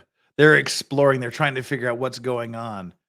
They're getting ready to open the hatches. And Xcomer Triple Z gifts 5 Legal Vices memberships to the chat. Who gets them? Tom Jensen got one. Mr. Anchovy got one. Mandy and Josh Thompson, the first super chatters of the evening, get a gifted membership. Nick Dev gets one. And Mod Allen gets gifted with a membership. Super. Hey, thank you so much, Xcomer. Give Xcomer a shout out and a thanks for sending out those random gift memberships. And if you want the chances of getting a gift membership, please make sure that you click that little button there that says allow gifts or accept gifts or whatever it says, and you have a chance of getting one of the gifted memberships when someone gives them. So let's get back to opening up this ship. They found this ship that's been missing for 10 years. They grappling hook onto it. They get in there, opening up the hatches, and what do they find? One by one, they descended the ladder into the darkness below. No sooner had a couple of men gone down below deck than a scream was heard. The lantern the first man was carrying revealed a corpse, frozen stiff and standing against the wall. His eyes were wide open, and he looked remarkably well preserved. More of the crew descended below and spread out among the darkness. All of them remained silent. The gentle lap of the waves and the creaking of the rigging was all that could be heard. More and more men appeared, lying down, or crouched or sitting, completely frozen, completely dead. They found the dead crew's quarters, where around 20 men lay frozen and lifeless. The crew was growing scared now. The captain walked forward, holding his lantern out in front of him. He looked at the faces of all the dead men. Almost all of them had their eyes open. They headed to the captain's cabin, where they found the Octavius's captain sitting frozen at his desk. His quill was still in his hand, and his logbook was open. The inkwell and all the other items still lay exactly in their place. The men saw a woman and a boy. How creepy is that? Everybody's frozen solid. They've been frozen for 10 years. The captain's still sitting at his desk with his pen in his hand. Ugh. Frozen in the corner of the room on a bunk under a blanket. By the captain's desk, there was also a frozen sailor holding a tinderbox. The Herald's captain held his lantern right next to the face of the Octavius's captain. There was still a glint in his eye. The crew were quite terrified now. I think we should leave here now, boys. Calmly but quickly return to the Herald, the captain said. The crew were glad to hear this and proceeded to return to the top deck. They took with them only the captain's logbook. It was frozen solid, and the middle pages came loose from the book binding. They arrived back on the Herald with just the first and the last pages of the logbook, which were enough for the captain of the Herald to determine at least a part of the story of the voyage. Once the Herald's crew were all back aboard their own ship, they cut the ropes holding the ships together and pulled up their anchor. A couple of the men wanted to sink it, but most had a bad feeling about that idea. They were to leave it be. The men were... That's the cool part of this story, is they were so freaked out. They didn't want to salvage it. They didn't want to sink it. They didn't want to touch it. They just wanted to get the hell off that ship. They wanted, like you said, just get your stuff and get off now. They all had this creepy, sneaky, weird, bad feeling about this ship. Now, the interesting thing about the Mary Celeste and the Octavius is both of them had women on board. And back then it was considered absolutely bad luck to have a woman on board a vessel. And that's one nobody really knows why we refer to ships as her and she. We use female pronouns for vessels to talk about them. one of the stories is that because it's bad luck to have a woman on board, that to have a woman around, that they name the vessel, they give the vessel female pronouns. But so it was considered that they deserved what they got because it had a woman on board. That's based. But yeah, so I mean that's just one of the coincidences here is both of these ghost ships had women on board.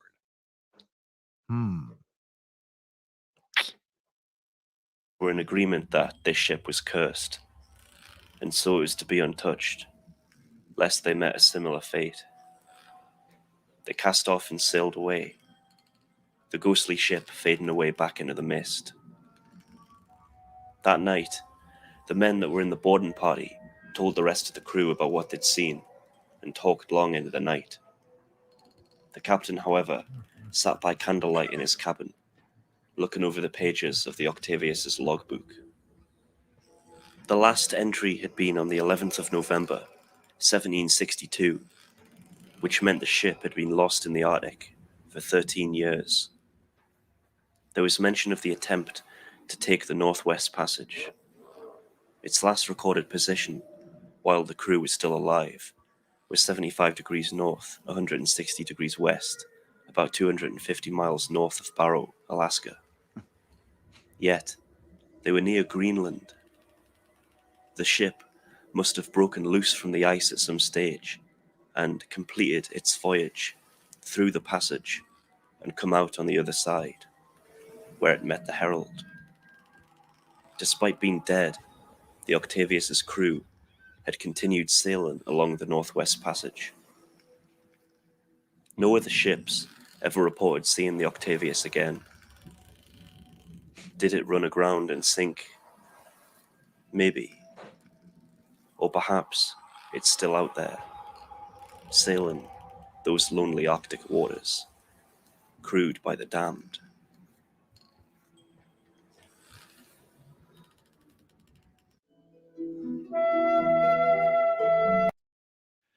Okay, that story is one of my favorites.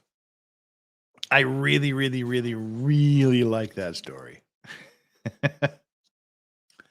Because that's just creepy. Let's embiggen me here. Like I said, we're taking these kind of in order of creepiness, and I really like that guy's delivery. The music, his delivery, everything like that. It would set the mood perfectly for that story. Yeah, I mean, that would just be the weirdest thing. You see this vessel come up out of nowhere, come up on you. It's empty. There's nobody there. You see it's this ship that disappeared 10 years ago. You go on and everybody's frozen in place. Somebody's frozen solid standing up. The captain's got his pen in his hand at his desk. Someone else is holding a box. The woman and child are frozen under their blankets. And and that's the other thing. Drew Bradley saying it's amazing that it survived the crushing ice too. Yeah, that's a lot of these vessels that get stuck in the ice. They get crushed just by the expanding and contraction of the ice. But they were so freaked out. They're like, let's just get the logbooks and get the hell out of here. Don't touch anything. Don't do anything. Just leave it alone. Cut it loose. Let it sail. Didn't want to bring it in. Didn't want to sink it. Just wanted to get away from it. So, kind of thinking that'd be really spooky. And nobody saw it again. Nobody knows what happened. The Northwest Passage, one of the most dangerous passages on the planet, with an extremely limited transit time. Wolfram, thank you so much. So the Octavius did find the route through the Northwest Passage. It just killed its crew on the way and took like 13 years. Yeah, I guess they did. And I wish I was drunk. Hey, long time no see. Welcome. How are we? I'm very hungover as well. You should be. Congratulations. Welcome. And it's so good to see you again. I know you've been busy with school and whatnot, but it's always good to see you here. Haas Knuckles, happy Halloween, Jeff. Hey, happy Halloween.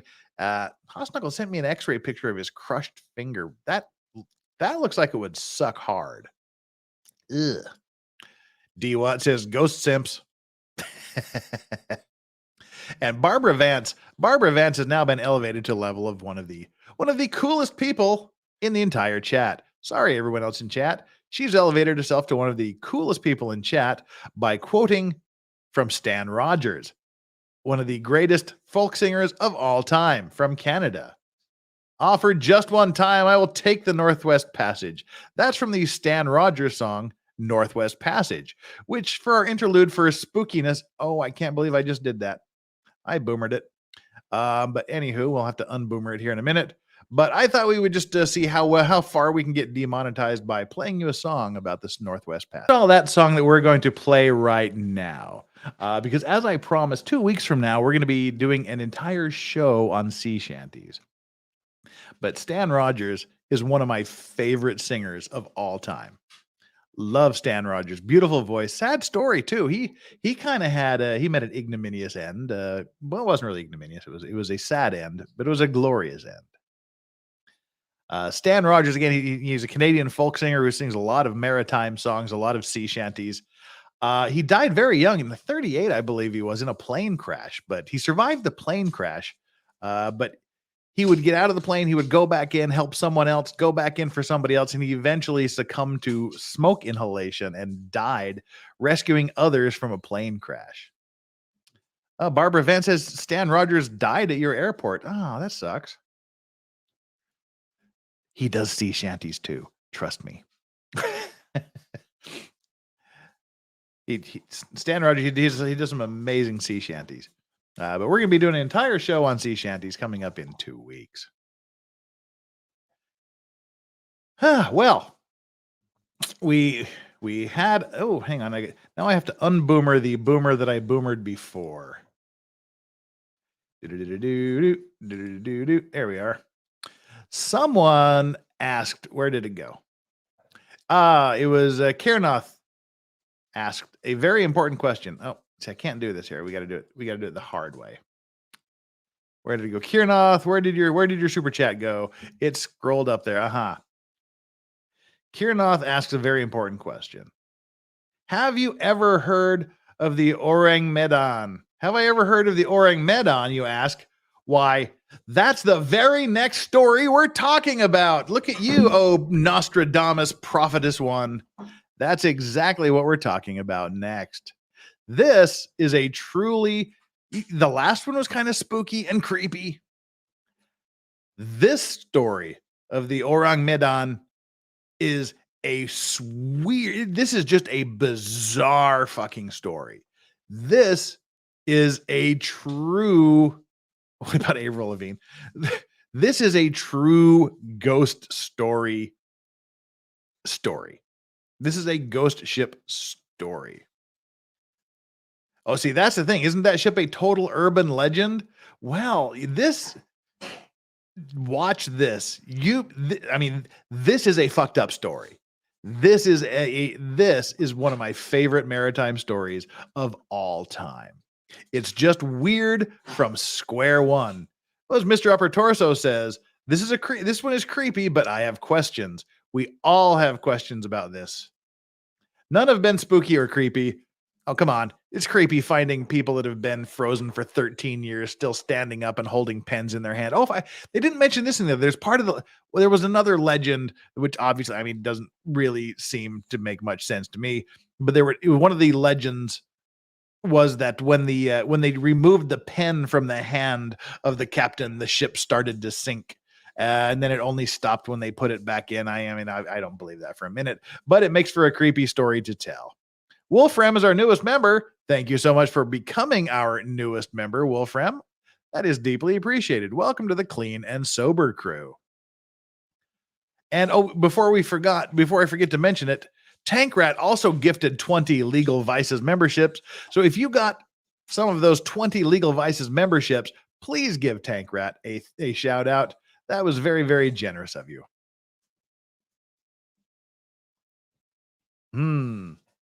Yeah, don't worry. 2 weeks from today will be Sea Shanty Show. We're just going to throw monetization out the window and just have a fun time talking about and listening to sea shanties and perhaps some other working type songs. Yes, the Orang Medan is our our second to last story of the day. It's creepy. This is just weird. This is X-Files level shit here. So if you haven't hit the subscribe button, I would deeply appreciate it. We are now at 31,890 subscribers. 110 more will get us to 32,000 and make me a happy guy if we can reach that goal by Friday. Hit the like button if you haven't. We've got 865 viewers and 714 likes. So like some more. That'll be, when is the next OJ Simpson stream? Okay, let's do a very, very, very quick rundown of this next week. Tomorrow we're going to be doing an update on the tragedy that happened in Seoul, where the currently 153 people died as a result of a big crowd crush. Going to talk about that tomorrow. So there's zero chance of monetization of tomorrow's stream. So super chats and other support would be deeply appreciated for that, but that's not here for now. Wednesday, Law Rant Day. We're going in on Judge Harriet Thomas. If you saw a couple of days ago, I posted a little blurb, little 15-minute long video about this horrible, racist, homophobic judge. You guys called BS on me, demanded receipts, told me it sounded fake, told me it sounded like a left-wing conspiracy against a good conservative Christian judge. You asked for details, you asked for stories, you asked for evidence. I'm bringing the receipts. You thought it was bad, the story I read a couple of days ago. This is 10 pages worse. So tune in Wednesday as we talk about Judge Harriet Thompson, who may be either the worst human being that's ever walked planet Earth or the victim of a smear campaign. You decide. We're going to hit that. OJ Simpson, we're going to be doing OJ Simpson on Thursday. Every Thursday is OJ Simpson's day here, where we review parts of the trial. We're going to get into it's going to be like 2 racist days in a row. Jeez. We're going to be doing the continuation of the cross-examination of police detective Mark Furman, who is an incredibly racist cop who may or may not have planted evidence. We'll get more into his racism on Thursday, and Friday is my Fuck It Friday stream. Bring your money, $100 shots. I get liquored off my butt. We talk about funny things, have guests, read stories, and just have a good old time. It is my major grift stream of the month. I just do it once, so I don't have to do it a lot during the month. So bring your money, and we will get liquored up on Friday with the Fuck It Friday stream. But right now, that's kind of the weekend, and then next Monday will be a Whiskey Sea Maritime Monday tie-in. We'll be tying in Maritime Monday with whiskey next week. Yay me! So all right, the last 2 stories. We're gonna do this one for sure. Maybe we'll do the other one, but I think we'll do the other one. This is a creepy one. We're gonna get right into it. If you want to talk about OJ Simpson, if you want to talk about the worst people ever, then also talk about OJ Simpson. And again, for those of you that haven't seen an OJ Simpson trial, we'll do this really, really quick so we don't waste a lot of time here on Maritime Monday talking about OJ Simpson. The purpose of doing the OJ Simpson trial videos is not to change anybody's mind on whether he did it or didn't. It's been 27 years. I'm not going to change your mind. You're not going to change your mind. If you think he did it, if you think he's innocent, if you think he didn't do it, then the videos we show will solidify that opinion in your mind. If you did think he did it, if you do believe he did it and he committed these murders, then perhaps what we will show you will show you how the jury could have had reasonable doubt, because we're showing some amazing lawyering going on here. I'm focusing on some brilliant lawyering by the defense lawyers and how they can take and sow seeds of reasonable doubt in people's mind. So check in on, if you haven't seen OJ Simpson, it's incredibly interesting. It's incredibly instructive. And you can see how a defense lawyer who's competent and is one of the best legal minds on planet Earth at the time could sow seeds of reasonable doubt in a jury's mind. With that, let's jump back to the Orang Medan. And on the way out here, Legal Vices, is there a stigma of naming ships after ghost ships? I'm aware of the ship fleet stigma. I would imagine that it's probably not cool to name your vessel after missing things. Kind of like saying unsinkable. You never want to say unsinkable. That is a jinx. All right. The Orang Medan. Let's jump in. This, as I've said repeatedly, is a weird story. And it's a lot. In 1947, a ship was found drifting in the middle of the Indian Ocean. All crew aboard were found dead, yet the ship was undamaged, and their bodies showed no signs of injury. How did they die? Join us this week as we delve into the depths of the mystery surrounding the SS Orang Medan.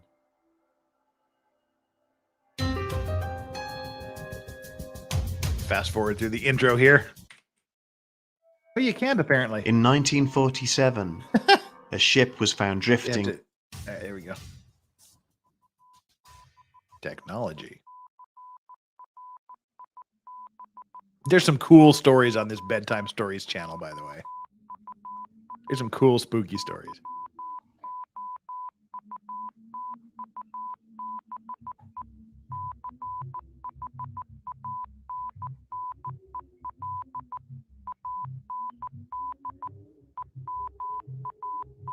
I've been meaning to figure out what this Morse code message is, but I haven't invested the time yet. The Strait of Malacca, situated between Malaysia and the island of Sumatra, is one of the busiest and most important shipping lanes in the world, linking major world economies such as China, India, and Japan. Around 260 ships pass through the strait each day, carrying approximately 1/4 of the world's traded goods.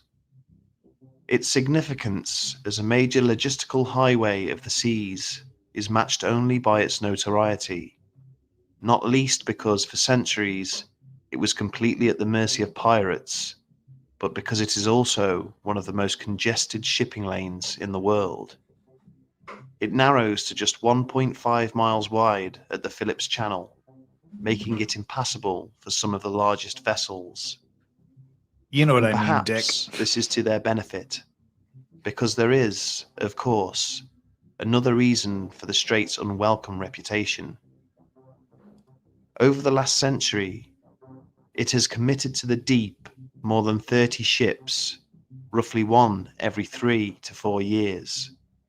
And one such vessel, the SS Orang Medan, would meet with such a strange and violent end that it would unsettle seafarers for decades and ultimately pass into legend. In June 1947, so the story goes, Okay. ships navigating the Strait of Malacca received a peculiar SOS communication Nice. from a then unknown source. Okay, Morse code. Transmitted in Morse code, the message came in 2 parts, which did not identify the ship or its location, but gave a chilling insight into its situation. It read, "All officers, including the captain, are dead, lying in chart room and bridge, possibly whole crew dead."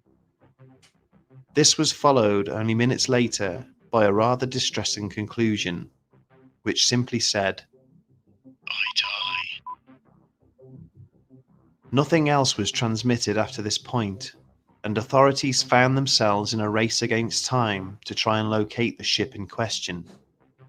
All other ships in the area were alerted and asked to stay on the lookout for anything unusual, although nothing was found during the initial stages of the search. Eventually, with the help of British and Dutch listening posts, they were able to triangulate the source of the signal, and the location was found to be far out to sea, in the midst of the Indian Ocean, some way off well-established shipping lanes. An American merchant vessel, the Silver Star, happened to be the closest to the source of the signal at that time, Shut up, and was Flux. sent the coordinates. The captain of the Silver Star, knowing the contents of the SOS, wasted no time in setting a new course. Oh, there's Within a another few story after hours, this. Don't sighted worry. a ship upon the horizon, which would turn out to be the SS Orang Medan. She did not appear to be under steam or any form of control, and by all accounts, was said to be drifting aimlessly across the open ocean. Upon approach, several attempts were made to contact her crew, all of which resulted in failure. People are asking What the fuck was that banging, Jeff? That was just the one little English bulldog moving furniture around, just pushing the sofa around behind me, the armchair. Back to our regularly scheduled horror show. There were no signs of life to be seen anywhere, and it was becoming ominously apparent that something had befallen the ship and all those aboard. A deafening silence descended over the scene as the rescue vessel pulled in on her starboard side. The two ships were tethered and a rescue party hastily assembled, and the crew of the Silver Star began to prepare themselves under a thickening air of trepidation. Their worst fears were confirmed as soon as they stepped aboard and saw that the decks were littered with the corpses of the Dutch crew. Each one was found staring in wide-eyed fear, mouths gaping, their faces twisted in horror, and their limbs frozen in positions which suggested they had been trying to fight something off of them. Even the ship's dog was found dead alongside them, its teeth exposed and lips peeled back in a vicious snarl. Searching the rest of the ship, they found the captain's body on the bridge and the rest of the officers in the wheelhouse and chart room. The engineering crew were found at their stations, and the radio operator, the man who had sent the SOS signal, was found at his post, his body sprawled over the communications equipment. All had expressions of fear on their faces, with arms and legs contorted in the same way. It was obvious that everyone aboard had died in some degree of pain. However, the cause of their deaths could not be determined. The ship was undamaged, and although it looked as if the crew had been terrified at the time of their passing, they had suffered no injuries to speak of. Their bodies would have otherwise been perfectly healthy, if not for another bizarre factor which was becoming more apparent to the rescue party with each passing minute. The corpses were already beginning to decompose, much quicker than would naturally be expected. And this wasn't the only strange thing happening aboard the stricken vessel. The Silver Star crew also noticed that, although it was a clear summer day, with temperatures in excess of 37 degrees Celsius or 100 degrees Fahrenheit, there was a notable chill in the air. Measurements taken aboard the Orang Medan put temperatures as low as 4 degrees Celsius or 40 degrees Fahrenheit in some places. Despite these facts, the captain of the Silver Star made the decision to tow the ship back to port for salvage. However, shortly after the ships had been tethered together from bow to stern, smoke began to billow from below decks, particularly the number 4 cargo hold.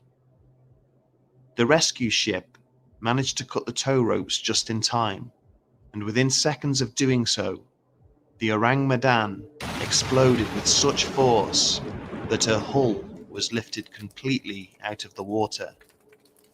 She quickly broke apart and sank into the dark depths of the Indian Ocean, never to be seen again.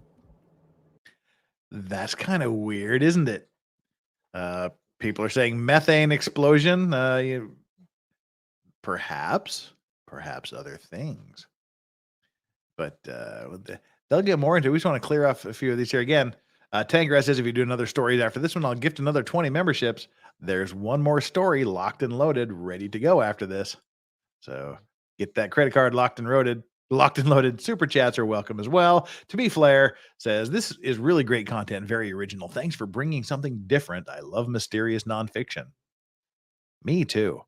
We'll be doing a little bit, like I said, next week, we're going to be doing I can't really call it a ghost ship, but a maritime incident and a whiskey tie-in. So stay tuned for that. Mandy Karavicious, well, that just happened. I was on my way out the door when the doctor's office called and said I have to reschedule because the doctor is sick. Mixed emotions now. I hope that's a relief and not a problem.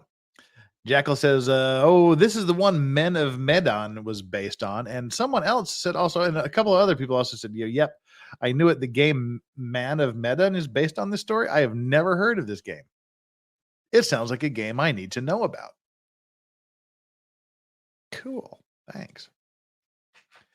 Muzzy Skeleton, thank you so much for the super chat. Check out Wartime Stories channel. They did a video on the fate of the crew of the SS Indianapolis after it was sunk. Pure horror. We'll have to do that. Ew. All right. Yeah, Maritime Monday is the thing we do every Monday. That's why it's called Maritime Monday. So, all right. For those of you that think this may have been a gas explosion or a gas leak, let's find out. Thank you so much for the super chats, guys. By the way, we're currently at 757 likes and 900 concurrent viewers. So hit that like button, hit the subscribe button, and let's go. Fortunately, nobody aboard the Silver Star was harmed in the blast, and thankfully, no one had been on the doomed vessel when she had exploded either, as none of the crew had been willing to stay aboard and accompany her back to port, for obvious reasons. It was also lucky that the explosion had not occurred whilst the two ships were sitting side by side, and it was down to the crew's vigilance that we have any insight into the incident at all.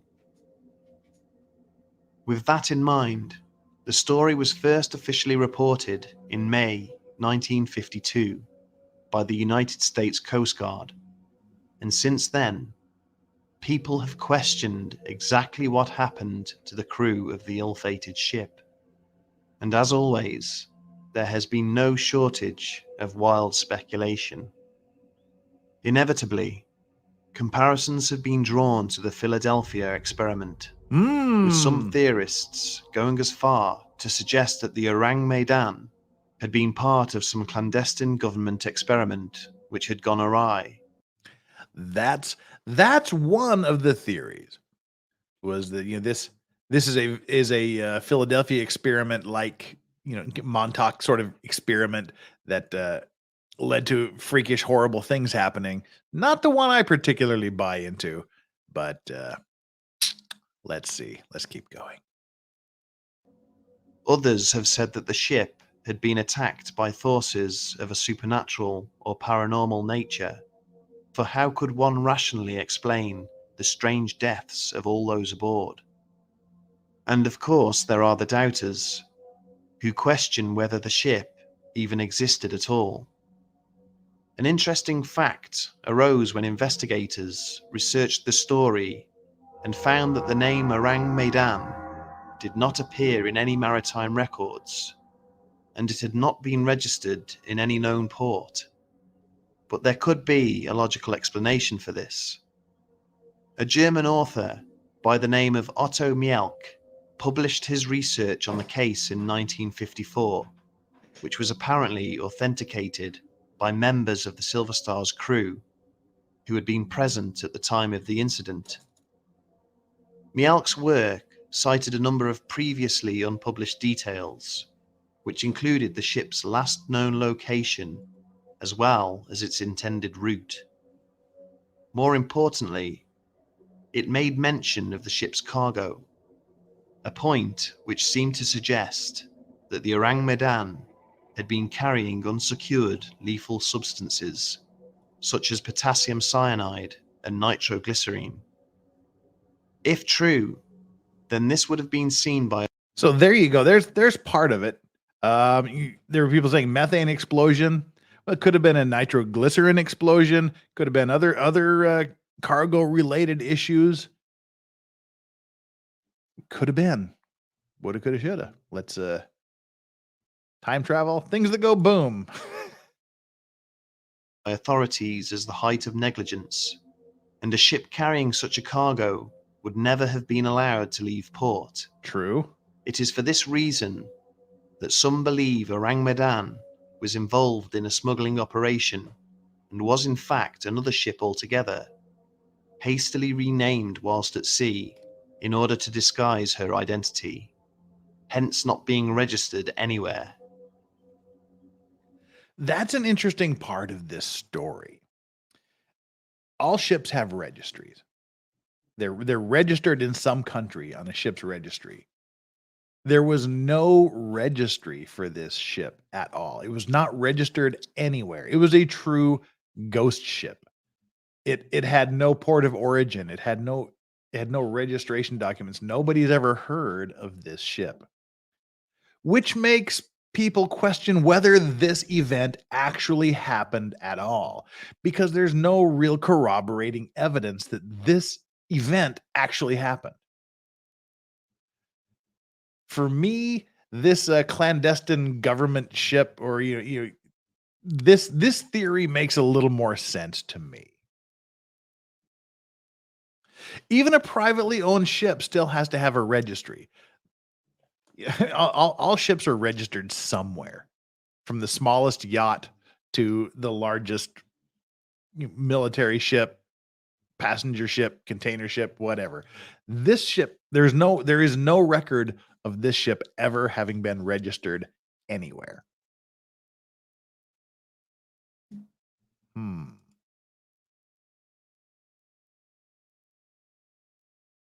This could also explain why she had been so far off established shipping routes in order to avoid detection. It is theorized that seawater had entered the cargo hold and reacted with the potassium cyanide, which in turn released toxic gases, which then poisoned the crew. As the day wore on, the salt water somehow reached the nitroglycerine, sparking a fire and ultimately causing the violent explosion. But if this was the case, then why had none of the members of the rescue party also succumbed to the lethal effects of the cyanide gas, which would have been highly concentrated by the time they arrived? Another problem with this theory is that while cyanide kills quickly, it does not result in a painful death. Why then had the bodies of the crew been contorted in both terror and pain? Other researchers have suggested that the ship was not carrying potassium cyanide at all, but another substance known as tabun. Tabun is an extremely toxic nerve agent, which had been mass-produced by the Germans in World War II and had been shared in large quantities with their Japanese allies. During the post-war years, following the defeat of the Axis forces, the Western Allies were busy persuading German scientists to defect and procuring all sorts of enemy war assets, of which tabun would have been one. The US was heavily involved in chemical weapon research at this time, and elements of the US military could well have commandeered large quantities of the Japanese supplies. It is feasible that in order to avoid the inevitable paper trail, they commissioned a nondescript freighter to transport the goods and employed a foreign crew to further distance themselves from the operation. See, to me, this is sounding more and more like the reasonable course of action. Some sort of clandestine operation by some government or governments to transport things or substances somewhere. This is kind of the theory that I'm buying into, which makes it even more fascinating. Well, now Faith Diamond says something here. The ships found Riley and they opened the wrong door. Cthulhu was hungry.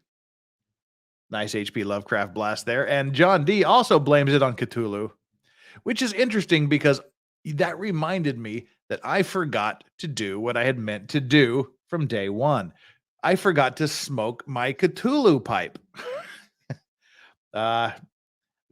That's my show and tell for today. He's probably the world's premier pipe carver, and this pipe was so ridiculously expensive, but I've had it for a little over a year, and it's my pride and joy. SV Pipes Design is the name of the guy that carves this. This is the box my pipe came in. I designed the Cthulhu logo on the back.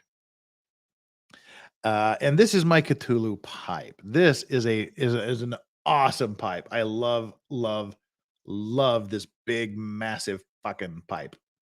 So yeah, this is my favorite pipe of all time. It's just gorgeous, and I love it. And that's my Halloween pipe. I meant to be smoking my Cthulhu pipe, but I forgot.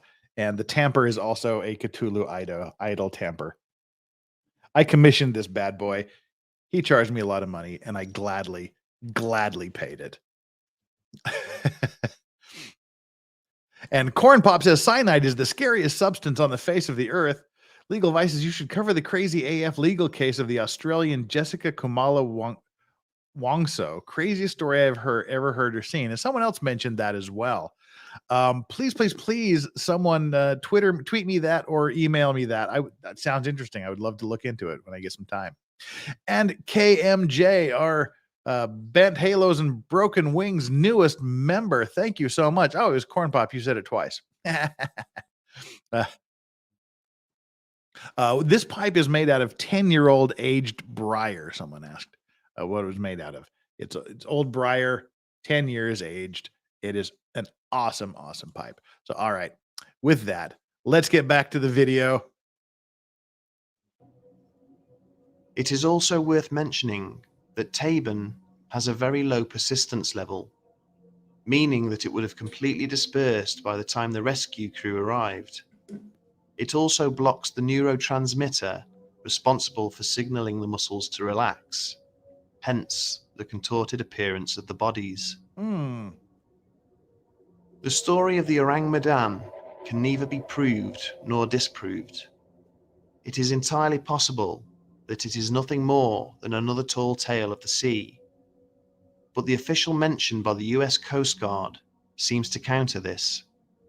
Not only that, but some researchers have dedicated more than 50 years of their lives to studying the case, so there must be something more to it than mere fabrication. It is not beyond all likelihood that something more clandestine was taking place, whether officially or unofficially, and this would also explain the lack of recorded evidence, as is often the case in such matters. The bottom line is, this story is more than half a century old, and enthusiasm for researching it any further has long since dried up.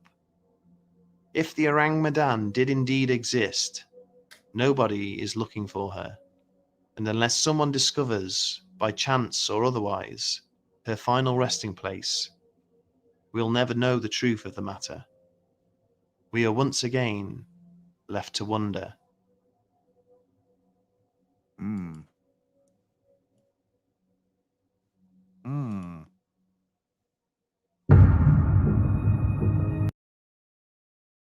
What did you think about that story? I'm telling you, that is just a weird story to me.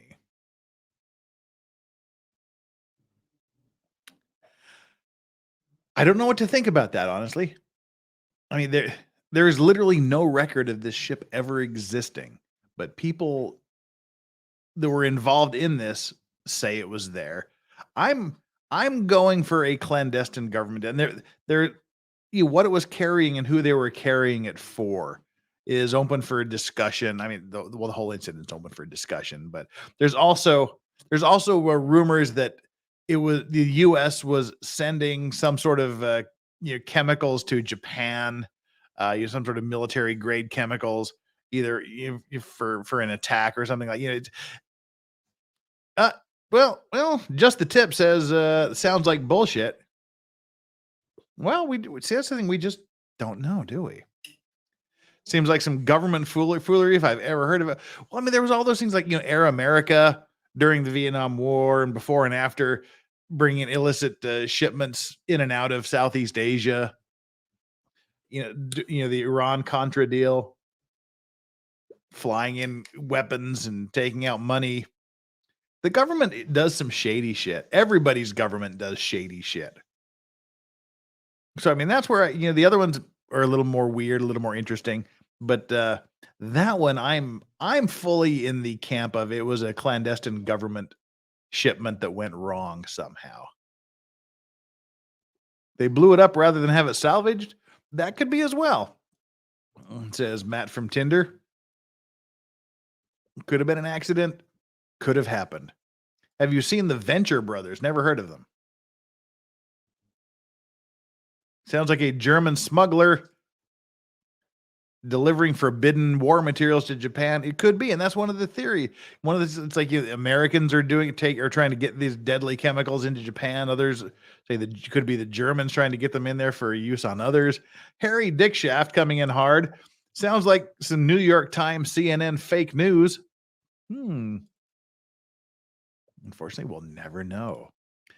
And Mandy Caravicias, my dad smokes cigars, but you convinced me to get him a pipe kit for Christmas. Any suggestions on how much a good pipe costs and which tobacco? Well, actually, that is something that I plan to do a week from this Wednesday. A week from this Wednesday is I'm planning on doing just a regular chill stream plus a cigar and pipe recommendation, cigar, pipe, and whiskey holiday recommendations. But start out with a good corncob pipe. They're absolute gorgeous pipes for beginners. People think, corncob pipes are for hicks, but I've got like 5 or 6 awesome corncob pipe back there. They're $30. If you don't like, a really super good corncob pipe is about $30, running right around 20 for most of them. But they're very, very forgiving. And learning to smoke a pipe is kind of a ritual. So if you like it, you can learn, and you can do whatever you want to the pipe, and it's indestructible. If you don't like it, you haven't wasted money. But if you go to your local tobacconist or cigar shop, they should have pipes. Ask them for a beginner kit with a corncob pipe, and they should be able to give you some good recommendations for tobaccos, depending on what kind of a flavor profile that your dad likes. But tune in next Wednesday for more on whiskey, pipes, and cigars. Lots of theories going out here. The Venture Brothers was an adult animated series. They have a ghost ship episode and are similar thematic to Scooby-Doo, but darker, raunchier, and lots of homages. Okay, that sounds interesting. Okay. If you like it, put a corncob on it, says Matt from Tinder. All right. Well, our last story we have lined up for the day is the story of the Resolute. And before we get to the Resolute, I just want to give a shout out to everybody that has liked this video today. My goal was 600 likes. We're already at 812 likes. So I deeply, deeply appreciate that. We've got 900 viewers, 800 likes. I think because I know like at least 200 of you haven't hit that like button. So if you haven't, hit that like button and we can get this thing to 1,000 likes like that. And I'm only 5 subscribers away from 31,900 subscribers. So 5 of you, only 5 of you have not subscribed to my channel. I would deeply appreciate it if you would give me the benefit of the doubt. Hit that subscribe button and join us for our future shows, our future live streams, our future videos. Put a little faith in me and I'll put a little faith in you. We need 4 more to get up to 31,900, and that would make me happy. So hit that subscribe button if you haven't already done so. And Tank Rat has just gifted 20 Legal Vices memberships again. If you are one of the lucky ones, give him such a thank you that he'll never forget it. Tank Rat, thank you so much. Looks like John Osprey, Matt from Tinder gets one. Jensen gets one. Spicoli77 gets one. Robert Taylor gets one. Frig Snowden gets one. Turnin Shabata Pressure Batafikari. I hope I did it. Frog Snowden gets one. Techstar asks a question. When's the rest of the OJ trial? Every Thursday is OJ trial here. So tune in on Thursdays. Oh, and I've lost track of the stream. Lots of other people got got Tank Rat subscriptions. So if you got one of the Tank Rat gift subscriptions, please give him a big shout out and thank you. Tank Rat is a gangster. He is a gifting gangster. Starshine loves the content today. Well, thank you so much. It's kind of fun. I like to do it. That's what Maritime Monday is all about. And KMJ is a new member. Thank you so much. I'm sorry, I did not note which membership level you were. I deeply, deeply apologize for that. But welcome aboard. Laurie Hendricks, cool subject matter, Jeff. Oh, thank you so much. I try to do something a little different here. Just reported the BTS member was killed in the recent Seoul tragedy. Untrue. Links or it didn't happen. I have searched. Just the BTS concerts. Jin, I think his name was, has canceled a bunch of concerts. Yeah. There was one person called E.G. Han who was a guest. He was a contestant on one of these boy band competition shows, sort of like American Idol kind of shows. There was one guy that was a contestant on one of these competition shows that perished in the crush. Not a BTS member. We need to be careful about spreading rumors online. But it is a guy named E.G. Han. He was an actor, and he was on a competition series. He was one that perished in the crush. Dustin Levan said, check out 1899, a horror ghost ship show coming out on Netflix. I absolutely will. And I've seen a couple of other people mention that too, so it's there. Rash is our newest member. We've replaced our newest member. Welcome to the clean and sober level. Are you going to cover the mystery of the USS Cyclops in the future? I do not know anything about the USS Cyclops. If there is a maritime interesting story that you want me to cover, send it to thelegalvices@gmail.com. Send information about it. Send links to videos. I'm really super backlogged. We have so many of these cool stories to talk about, not only the mysteries but also accidents and which is what we normally do.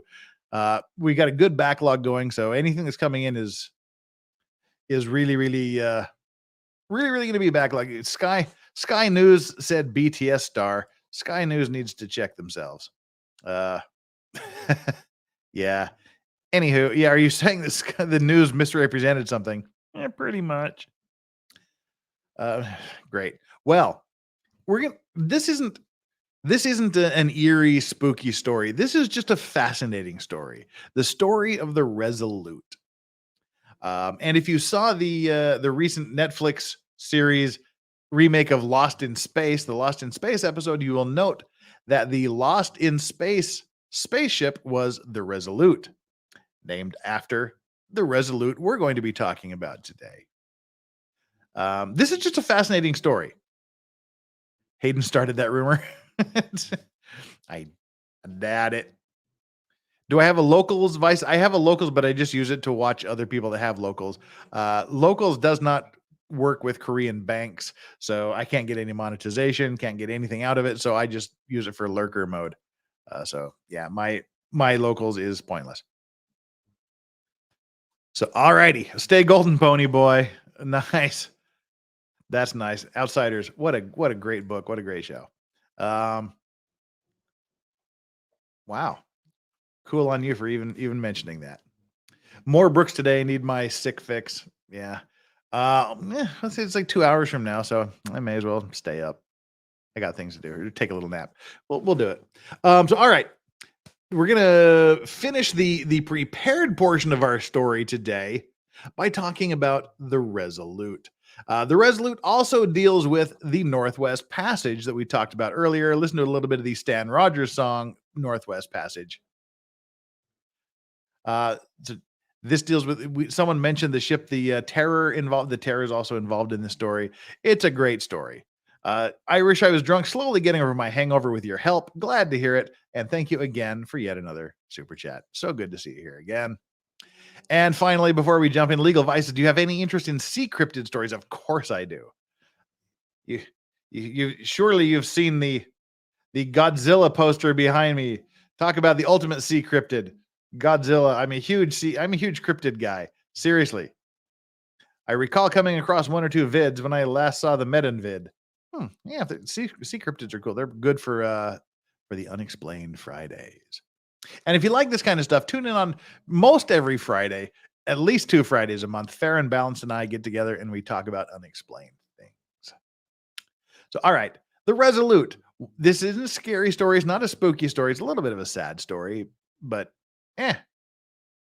it's kind of cool and kind of fun. And I thought we'd wrap it up on a festive note. The president's desk has been around for a long time. It's had a front row seat to more than a century of American history, and was even once the subject of a high-stakes Nicolas Cage heist. Wait, National Treasure was a true story, right? Anyway, the Resolute desk is a unique part of modern presidential history, and yet most Americans know little about it. How old is it? Where does it come from? Why is it called Resolute, and how did it get to the White House in the first place? Well, as always, you've come to the right place. Welcome to Presidential History.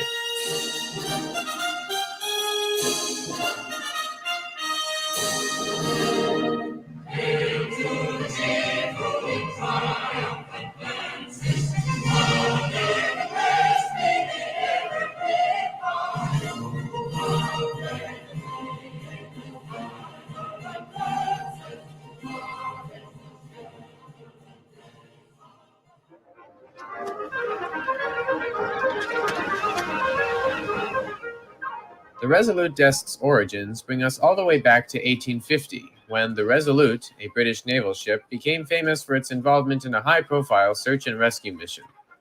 A few years before, famed British explorer Sir John Franklin had traveled to the Arctic in search of the legendary Northwest Passage.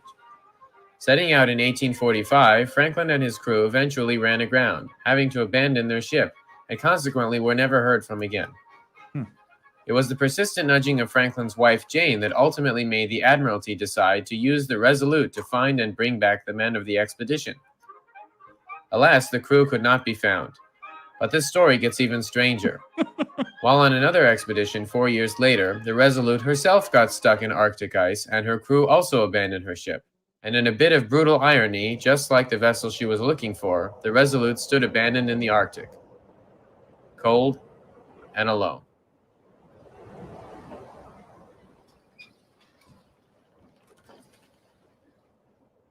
As if there weren't already enough interesting parts to the story, the Resolute was serendipitously rediscovered in 1855 by an American whaling ship, only 15 months after she was abandoned.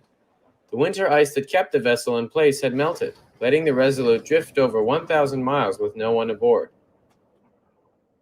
Upon hearing of the ship's recovery, Congress seized the opportunity to enhance relations with the powerful British Empire and came up with a plan. The United States government would purchase, refurbish, and present the vessel to Queen Victoria in a gesture of good faith. And the plan went accordingly. In 1856, the fully refitted Resolute was presented to Her Majesty Queen Victoria with ample royal splendor.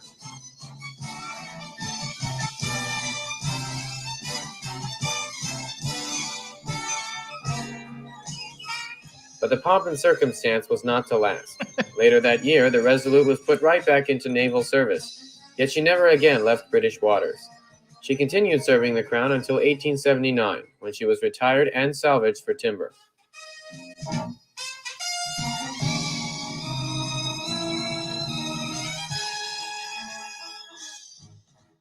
Upon deciding the fate of the ship, the British government elected to hold a contest, one devoted to finding the best design for a piece of furniture made out of the Resolute's oak timbers. And in a prime example of got-you-back diplomacy, the piece of furniture would then be returned to the United States as a gift from Queen Victoria to then-President Rutherford B. Hayes. Designs for many different pieces of furniture were submitted, but in the end, architectural firm Morant, Boyd & Blandford's design for a presidential desk was chosen. In 1880, William Evenden, a master woodworker, made the masterpiece a reality, and now fully constructed, the Resolute desk was ready to be presented to the president.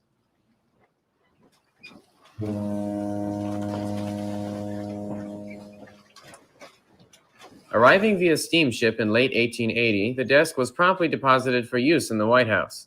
The most notable change to the desk since its creation was the addition of a panel to cover the knee hole, added by President Roosevelt in 1945.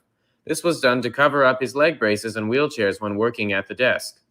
What is interesting is that the panel contains the pre-Truman presidential coat of arms, meaning, you guessed it, the eagle's head faces the wrong direction, as we discussed in the symbols of the presidential seal video. I know this eagle head thing is kind of turning into a running joke, but I mean, who doesn't like running jokes? Every good channel has to have a couple, and how else are you going to start binge watching my videos? You do want to binge watch my videos, don't you? Of course you do. We'll see you in the next video. Hit the link on the upper right-hand corner of your screen. Jeez, get a publicist already and get back to the video. Yeah. And after moving around in the White House a little, the Resolute desk settled in the modern Oval Office, where it has sat for the better part of 50 years. And there you have it. From Arctic seafarer to abandoned ghost ship to tasteful diplomatic gift to yet another tasteful diplomatic gift. Quite the riveting story, no? Let us know in the comments. Thanks so much for watching, and we'll see you next time here on Presidential History.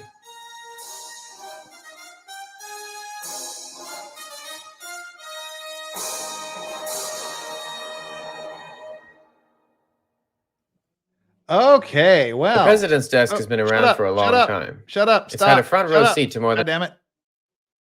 Oh, now you can hear the dog snoring, I think. I don't know. I can hear the dog snoring. I don't know if you can. Well, that's awkward kids under the desk considering things we know now. I think FDR was okay. Don't tell me the desk is haunted by a whale. Yeah, so I mean that's kind of cool. I was going to do a story, do the story of the search for the Northwest Passage and the Resolute searching for two ships. What happened to the two ships, the Terror, and I can't remember the name of the other ship that tried to find the Northwest Passage. But basically everyone died. Like 130 people died. And then the Resolute went to look for them, and then that got stuck, and then it got salvaged, and then you know the rest of the story. Got turned into a presidential desk. We refurbished it. They used it for a while in the war, and then they scrapped it and made a desk out of it and gave it back to us. I thought that was kind of a cool story. I bet, because the Resolute was a ghost ship for a while. It was just sitting there in the ice, floating around. But yeah. All righty. Well, that brings to an end the official part of our Halloween Maritime Monday edition. And Monica Lewinsky has been under that desk. Well, thank you for that visual, Spatha. Could have gone my whole life without making that connection. A secret container to hide spare lovers. Clinton, need I say more? Yeah, you're all on that. See, you're all degenerates, because I literally never once in my life have I thought about the Resolute desk in that particular context. Shame on you. Oh Lord, there's room for kids under that desk. Better be checking. All righty. All right. Well, for those of you that came here for Maritime Monday, that's the end of the stream. That's all we had prepared for this special Halloween edition of Ghost Ships for Maritime Monday. Tune in next Monday at the same time, where we'll be talking about a particular maritime, semi-maritime related. It relates to whiskey, so I'm saying it's maritime related. We'll be talking about ships and a particular whiskey tie-in. That'll be fun next Monday. And 2 Mondays from now, we will be discussing sea shanties, the history, the purpose, the history of sea shanties, the purpose of sea shanties, and probably just throwing monetization to the wind and playing a bunch of sea shanties. My favorite sea shanties. But for those of you, if you're going to leave here before we wrap this up, please make sure. Oh, and Xcomer has gifted 1 Legal Vices membership. Thank you so much, Xcomer, for another gift this evening. Kestrel. Hey, Kestrel 42 gets the gifted membership. Thank you so much, Xcomer. Deeply appreciated. Xcomer laughs.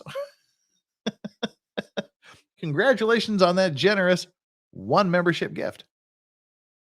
You made Kestrel so happy. See? Aw, that's so sweet of both of you. So on your way out, please, if you haven't already done so, hit that like button. We've got 919 likes. 80 of you, just as you're kind of going out the door, hit that like button. Just do me that favor. You stayed here, you watched it, you enjoyed it, you laughed, you cried, you got spooked. Hit that like button and get us up to 1,000 likes. Why not? And we have just hit 31,900 members. Thank you all so much for being so generous with your subscription and putting faith in me, doing me the honor of subscribing to my channel. We need to grow. I'm looking forward to growing. My goal is set squarely on 50,000 by the end of the year. I know that's a ridiculous thing to ask or expect, and it'll probably be this time next year before I hit 50,000, but by God, I'm going to try because I want to be here for you. I want to continue to provide content like this that you can enjoy. We can kick back together. We can just kick it and chill. The Morrow Castle case. I have never heard of the Morrow Castle case. So many things I don't know about in life. I hope I get to 50K. That'd be fun. What do you do with a drunken sailor? What do you do with a drunken sailor early in the morning? Arr. I think miracles can happen. We can get another 100 subscribers somehow by the end of this week. We'll just have to see how that plays out. All right. What's coming up again? We'll do our next week in preview here. You got to look at the calendar. Tomorrow we'll be doing an update on the events that happened in Seoul. It's a terrible tragedy. Legal Mindset will be here with me. We'll talk about it from our position here. I'm intimately familiar with the area where this happened, and Legal Mindset's been there a bunch. He did a stream today. I'll be doing a stream tomorrow. We'll just be giving you some of the latest updates on this tragedy. That the death toll currently, I think, is 153 people, all between 16 and 25 years of age, and 103 severe injuries. We'll be doing an update on it. Tomorrow won't be a laughy, funny stream, but it'll be important. We'll be talking about not only what happened in this crowd crush, but also for those of you that have seen my Maritime Monday videos, you know we've done a lot of things with Brick and Mortar. He does some really cool deep dives into maritime accidents. He's also done a deep dive into how to survive a crowd crush. So we'll be updating on the incident in Seoul, as well as giving some useful information about what to do if you find yourself in a situation like happened in Seoul. And Wednesday is our law rant with Judge Thompson, Judge Harriet Thompson, surrogate judge in New York, who was kicked off the bench for being a horrible, racist, homophobic, really bitter, horrible woman. But she petitioned to get her job back. And so now they're in the process of that, which could take a few years. She's just been removed from her duties as a judge. And interestingly enough, she was installed in a 14-year position, and she didn't make it through her first year. And we did a short video on that a couple of weeks ago, and you all were freaking out going, I don't believe it. This can't possibly be true. Nobody can say anything like this. This has to be a conspiracy. This has to be, some left-wing woke propaganda thing. Spoiler alert, she's a left-winger. And spoiler alert, it's much worse than that short video even contemplated. We'll be getting into the affidavit filed by the judge that suspended her from her duties. It's a 20-page doozy of an affidavit, and we will be getting into her response to that. So you wanted receipts, you wanted a deep dive. We're going to deep dive into that horrible racist judge and / or victim of a purge campaign. Is it a smear campaign, or is she really that horrible of a person? Tune in Wednesday to find out. Thursday, O.J. Simpson. Again, F. Lee Bailey, one of the greatest legal minds, one of the greatest defense lawyers ever to walk planet Earth. We will be continuing his cross-examination of racist cop who also may have planted evidence against O.J. Simpson. We'll be watching the fifth part of the testimony, the dismantling of him. We've probably got 3 more weeks of Furman and Furman-related testimony. But we'll be watching that on Thursday so that you can see how the questioning by an absolute master of defense law can sow seeds of doubt, reasonable doubt in the minds of a jury. And Friday is my day. Friday is our monthly, once a month Friday, Fuck It Friday, where we just say, fuck it, and we do whatever we want. We throw monetization out the window. I have never had a successfully monetized Fuck It Friday because we swear a lot, we smoke cigars, we hopefully drink a lot of whiskey, and that's all dependent on you, where I just grift. This is my one, from beginning to end, we do nothing but grift for money from you, my loyal viewers. And it's all tongue in cheek. We just do it for fun so that I don't have to be all, for those of you that know DSP, to be DSP like and just be a money whore and beg for money. I don't want to do that. So we set aside one day a month where you throw $100 shots at me. I take shots. And the rules of that particular game is that for every $100 I get, I do a shot of whiskey. And we take the total amount that I earn in that one stream, and 25% of that goes to the bottle of whiskey to be consumed at the next Fuck It Friday. This last Fuck It Friday was very lucrative. Unfortunately for me, because as you may have seen and or know, I am somewhat of a whiskey aficionado. That's a good portion of my whiskey collection.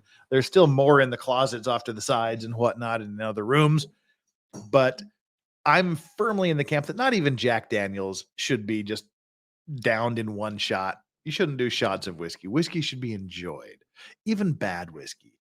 But due to the generosity we got last month and due to the rules of Fuck It Friday, I will be consuming in shots, crushing my soul with every one of them, a 25-year-old Glenfarclas Oloroso Sherry Cask Finished Scotch. That's going to crush me.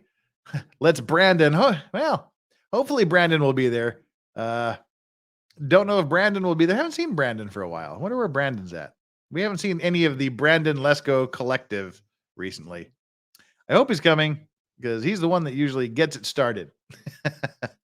So if anybody's seen Brandon, let him know that this Friday is Fuck It Friday. Also, one of our mods, Steph, she has given serious grift money in the past. Flux has thrown her cash in a few times. Jeff, where is your costume? This is my costume. Well, that's a good. We should do the costume video again. For those of you that don't know my costume, that don't recognize the costume, here's a quick 24-second costume reminder. We have a T-Rex. Oh. Put your head between your knees. Dr. Grant, my dear Dr. Sattler, welcome to Jurassic Park.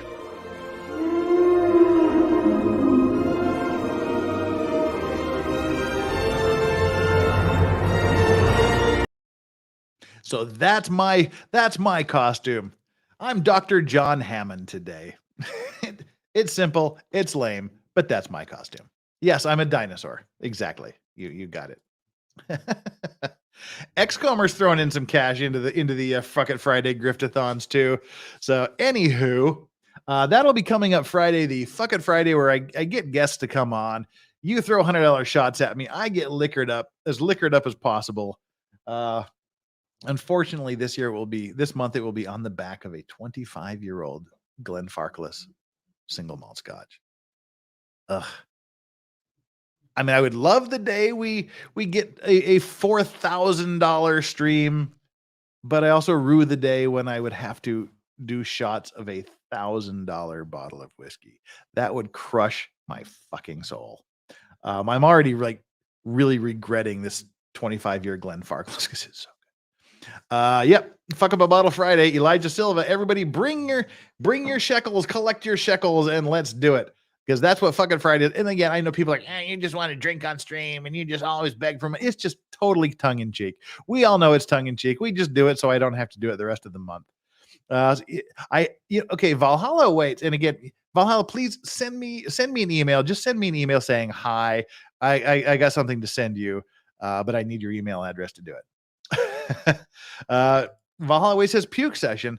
Spoiler alert. Never in my entire life have I ever thrown up from drinking too much alcohol. I don't throw up. I think maybe in my entire life I've thrown up 10 times just from being like deathly ill and having food poisoning. But I don't throw up from alcohol, which is really, really bad. I have to process it all. I really wish I could throw up and just get it all out of my system. But I've got to process it all. I've just never thrown. I think he passes out. I almost fell asleep once. I've never passed out from being drunk either. And I've never blacked out.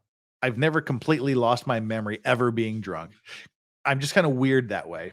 But I have been sleepy and drunk, and I'm more likely to fall asleep than pass out. Wait, to be Flair says, lucky sucker. No, it's bad. Because if I could throw up, it would just, it would all come out, and that would empty a lot of the alcohol in my stomach, and then I wouldn't have to process it. Or if I would pass out, I would sleep through the process. But I have this weird thing that is really hard for me to sleep when I drink. So I just have to lay there on the bed and want to die waiting for me to sober up. Legal Vices, try having your first blackout drunk while on a holiday with your parents the night before you have to fly back home. I almost killed my nephew once. Does that count? He just turned 21 and we were all in Vegas, and he wanted to smoke his first cigar and have some good cocktails with old Uncle Jeff. I told him not to try to keep pace with me, but we had a good flight of some great bourbons and a few old fashions and smoked a couple of cigars, and he passed out in his dinner at the restaurant. My sister, she was less than happy that I had made her son completely drunk and passed out. And then we got to the hotel and he just threw up everywhere and passed out. And yep. So I'm a bad uncle, but hey, he had fun. I had fun. My sister, not so much. Puke and rally was one of my go-tos. Nice, Digger. Well, we witnessed your, no, yeah, I felt, well, that had nothing to do with alcohol.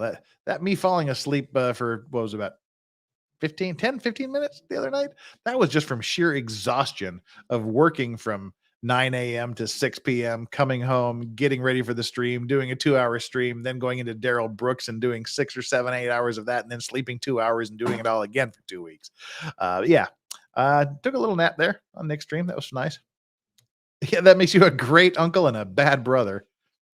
True. That's funny. All right, what do we got going here in the Flux? Please don't leave. I'll be bored. What do I listen to if you leave? Put it on replay. Or, do it, Evs. I mean, I got a few more minutes here. We'll probably wrap it up at 3 hours. We've got 10, 15 more minutes left. We can just kind of hang and chill. Viking, thank you so much for the $2. And thank you for the other $2.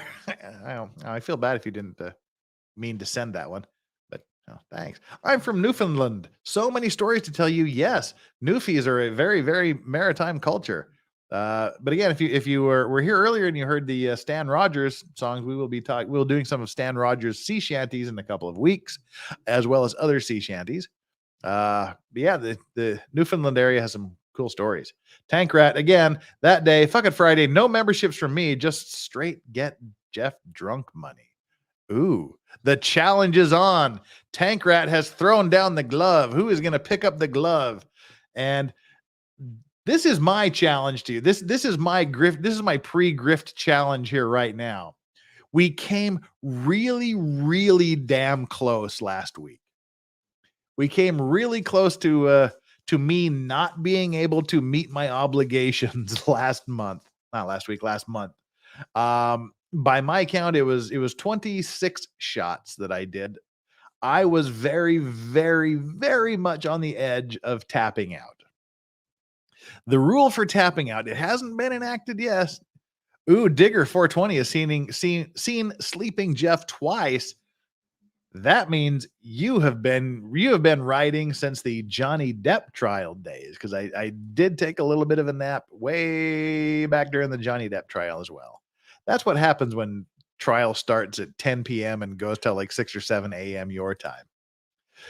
Melissa D, member for 2 months, clean and sober. Hey, Melissa, congratulations and thank you again for signing up. So yeah, the tap out rule is that if we backlog all of these shots and I am unable to fulfill my obligations on Fuck It Friday, Maritime Monday becomes a Fuck It Maritime Monday, where we pick up where we left off on Monday, with the caveat that if I die on Monday, I still have to work on Tuesday. So 26 shots isn't even an entire handle. It's not an entire handle, but it's slightly more than one bottle of whiskey. Thank God my liver prepared me for that. The secret is eating a lot and low ABV is 40%, as close to 40% as possible. Yeah, so it's not an entire handle, which is 1.75 liters. But one bottle of whiskey, one 700 milliliter bottle will have 22 ounces, 22 shots in it. So it was slightly more than one bottle. But had there been 2 or 3 more drinks, I probably would have had to tap out. I haven't tapped out yet. That's my challenge. Make me tap out. Make me drink more on Monday. Okay. Let's catch up on some more of the chats here. Flux, can't wait to buy shorts. My favorite juicy girl. Flux, if you ever come back this way again, we're doing a juicy girl night together. Anybody that comes here to Korea, let's get together for drinks. Hit me up for drinks. Maybe we can get Legal Mindset involved. If you ever happen to find your way over here to Korea for any reason, but Flux, you're going to be the special one. Flux, if you show up here, we're going to do the juicy girl thing together. Amber Fox. Hey, Amber, thank you so much. I heard rumors they will do another Pirates movie or series with Johnny Depp. Fingers crossed. I hope so. And I hope he makes them pay an absolute fuck ton of money for him to do that. Congratulatory super chat for 1,000 likes. Yes, we are currently at 31,902, 98 more subscriptions, and we hit that 32,000 mark, which is significant because last month our super chat fuck it Friday was to celebrate 25,000 subscriptions. So we've essentially picked up 7,000 subscribers in the last month, which is freaking awesome. And I'm so grateful to all of you that have subscribed, all of you that like my video. We've hit 1,000 likes now. Great. Woohoo. That's what everybody was talking about. I thought we were talking about 1,000 subs. Ha ha ha. We hit 1,000 likes. I'm sorry. I'm an idiot. Yeah, we've hit 1,000 likes. We've got 716 of you that are still sticking around listening to me ramble on like this, which is cool. I love it. 31,902 subscriptions, 98 more gets us 32,000. That's the goal. Hopefully it can happen before Friday. I doubt it, but we'll see. That's why I'm gonna stream the Daryl Brooks thing if there's any possibility of me doing it later, because it's good for subscriptions. So thank you very much, Mandy, for that congratulatory super chat for 1,000 likes. I finally figured out what you were talking about. Flux is legal. Vice says, fuck yeah, I'm a great wingman. Oh no, Flux. I'm going to be your wingman. Oh yeah, we're not doing the juicy girl night for me. I'm going to be your wingman. Tank Rat did that more than twice here, drinking out of 3-liter swings. Record was over 1.5 liters more than one occasion. Killed a swing in a week. Yeah, I will say that since I've started streaming, my alcohol consumption has increased greatly. We do twice weekly. Our complex here, the condo complex, does recycling days. It's not in a good thing for me. So I usually just like collect a bunch of stuff and then go down. So it's kind of always fun to watch the recycling people freak out when I unload about 10 bottles of whiskey in the recycling dump.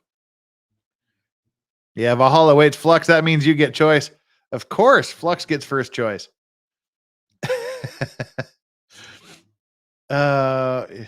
Shoot. Yeah, I hope you're talking about my subscriptions. I hope I keep them too. See, and that's the thing is like everybody, for those of you that don't know, I've been doing this YouTube thing for 5 months. I started during the Johnny Depp trial. Why did I start? Okay, this is the Legal Vices, the Law Racks, Vice President of LawTube origin story. This is my origin story, which also involves this. Rob here says, you are learning the way of grift from the Pope. Alcohol is the key. It certainly is. Yeah, my origin story, for those of you that don't know, and for those of you that do know, just, shut up and listen to it again. Oh, I can't wait for Flux It Friday yet either. I had no intention of doing this, no interest in doing this. It was just two lawyers hanging out in a bar in Seoul in the Four Seasons Hotel in the amazing bar they have in the Four Seasons Hotel here in Seoul, Korea. Two lawyers just sitting there talking. One of those lawyers was me, and the other lawyer was Andrew, Legal Mindset. And drunkenly, Andrew was like, "Hey, you're fucking hilarious, dude. You're funny. People would love to hear from you. You should come on YouTube. That'd be great. You'd love it." And I'm like, "Hey, yeah, I don't think so. That's YouTube shit. That's not for me. No, thank you. Pass." Okay. Then cut to the next time. The same two lawyers are in a bar here in Busan.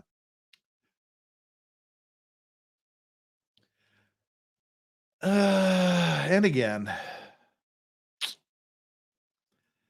And again. You should do this YouTube thing. You'd be great. But at that point, I was drunk enough that it started to sound like a really good idea. So, what are you doing, dog? So, Legal Mindset continued to press, Andrew did, and at some point in my drunken idiocy, it seemed like a really, really good idea. So, fast forward a few days, and I had ordered myself about $5,000 worth of new computer equipment because my computer was a bajillion years. It was literally 14 years old. I hadn't had a camera for ages. My speaker was shit. It was just a disaster of a computer setup. So I had to get a brand new computer setup. I set up, did a couple of really shitty videos, but I don't care. And I lucked out. I mean, Andrew did me a solid by having me on his show in the first couple of days to introduce me, to give me a little bump in the subscriber ratings, which was deeply, deeply, deeply appreciated. He gave me a great bump. He is clearly responsible for at least my first 1,000 subscribers. And I mean, since then, many, many more.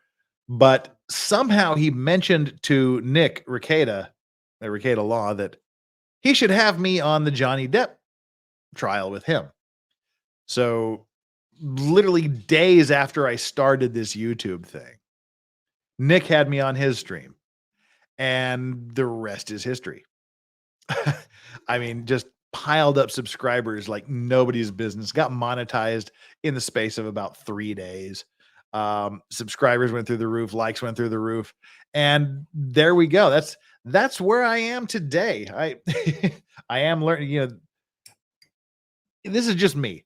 Like I said, I don't have, and I mean, this is common to what you see with Andrew at Legal Mindset is what you get.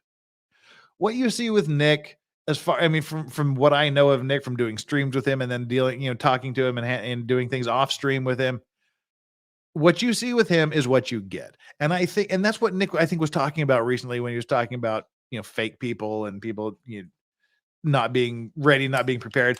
You don't need a persona. Just be yourself. I don't care about never go full lumber. Oh, Rob is sweet. Rob's fun. Just be yourself. That's all I know how to be.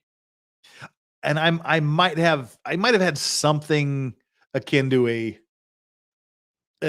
an advantage, I guess, because back when I was 16, I started working at a local radio station in northern Utah, and I did that for 4 or 5 years while I was going to school and between trips to Korea. And so I'm familiar. I don't look at a microphone and go, "Oh my God, there's a million people listening." There's not a million people. There was a million people listening to me when I was 16 doing it, but I don't look at this microphone and go, "Oh my God, I don't know what to say. I don't know what to do. There's people listening to me. I need to be a fake person." It's just me. I just flip it on. Like Nick said, flip it on and that print, it just turns on the money printer. So that's what I'm doing. Andrew, Branca, Law of Self-Defense, top-notch guy. Branca, it gets funnier and funnier every time. He and I were doing the Johnny Depp thing together with Nick back in the day, and that was hilarious. That was fun. So good. Yeah, beating yourself is a different type of YouTube show. Legal Vices is the best stream on YouTube. I don't know if I'd go that far, but I deeply appreciate that. Yes, and I fell asleep for the first time during the Johnny Depp trial while we all commented on it. The Vice Squad remember that day when Jeff first boomered.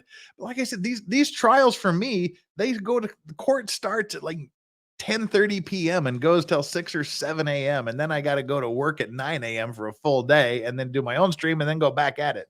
So I'm surprised I've only fallen asleep twice.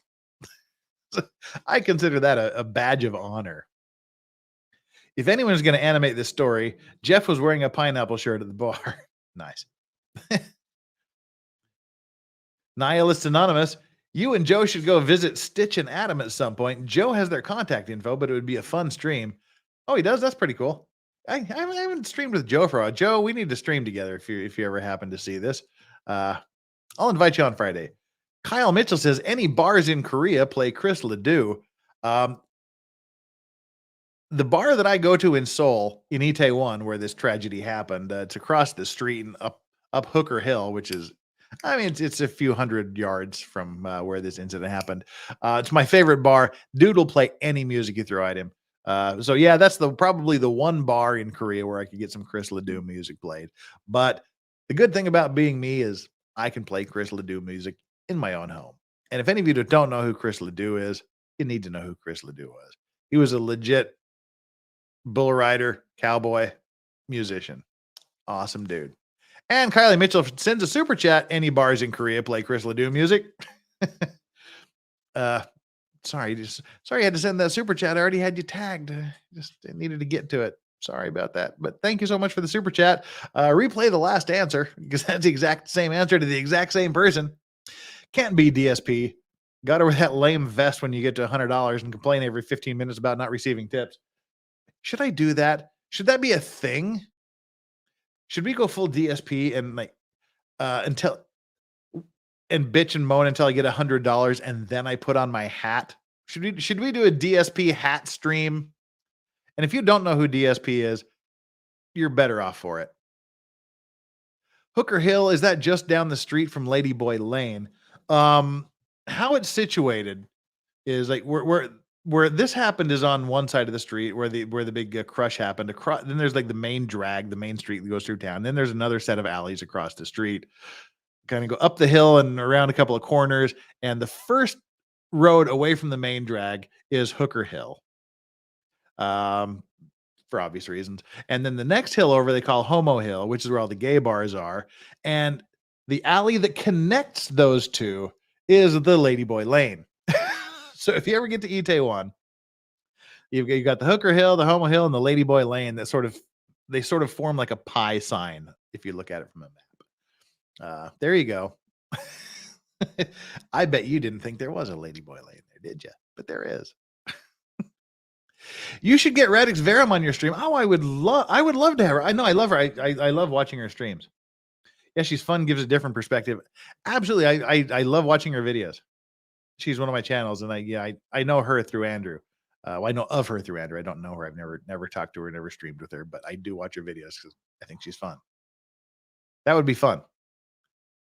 When is the next Brooks appearance? Today.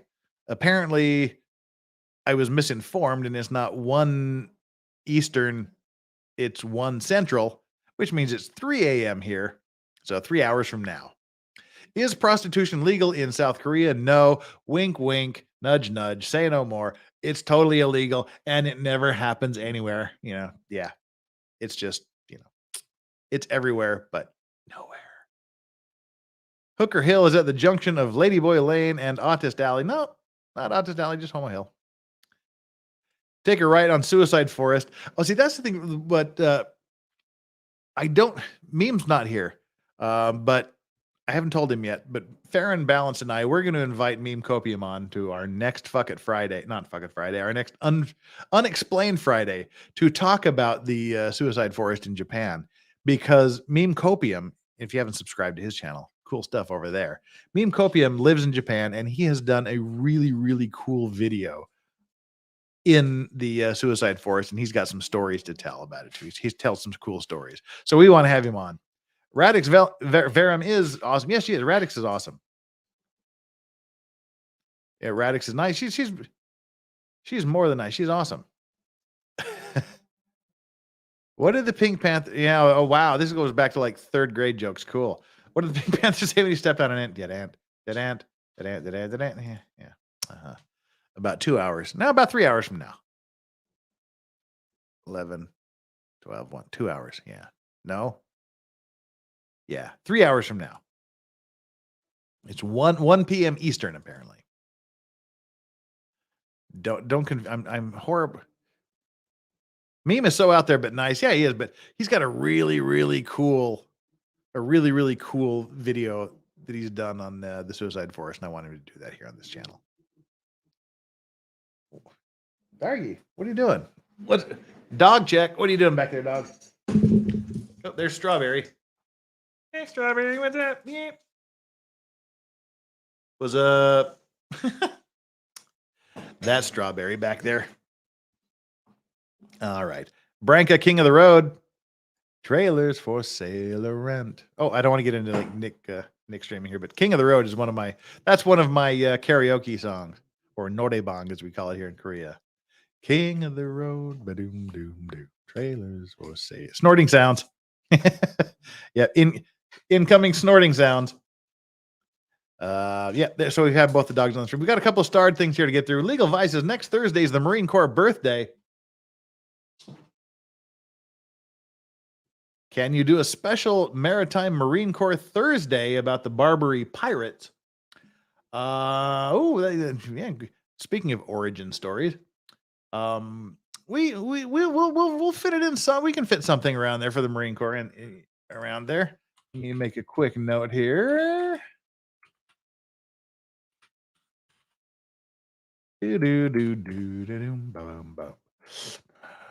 Okay, so probably the 9th or the 11th we can do something. Well, the 11th for me, I guess it'd be the early morning. Yeah, sounds good. I hope I remember. Yeah, we did this. We should do a DSP stream where I don't put my hat on unless I get $100,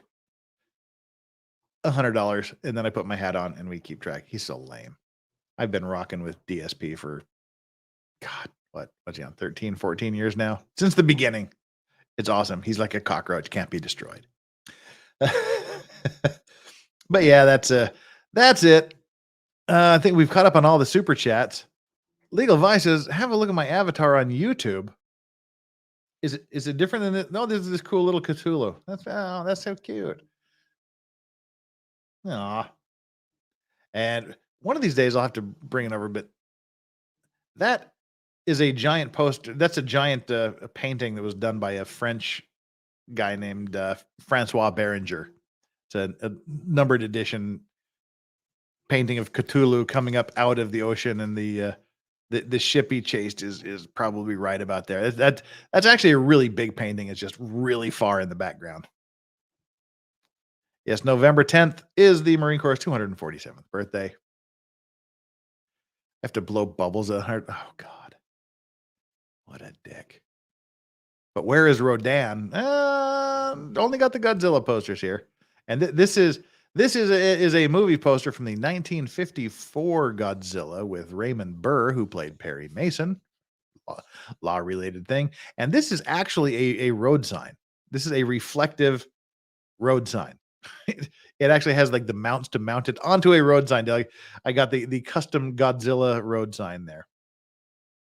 It's steel. It can be mounted on a pole, on a road. It's a legit thing. And Ironsides, yep.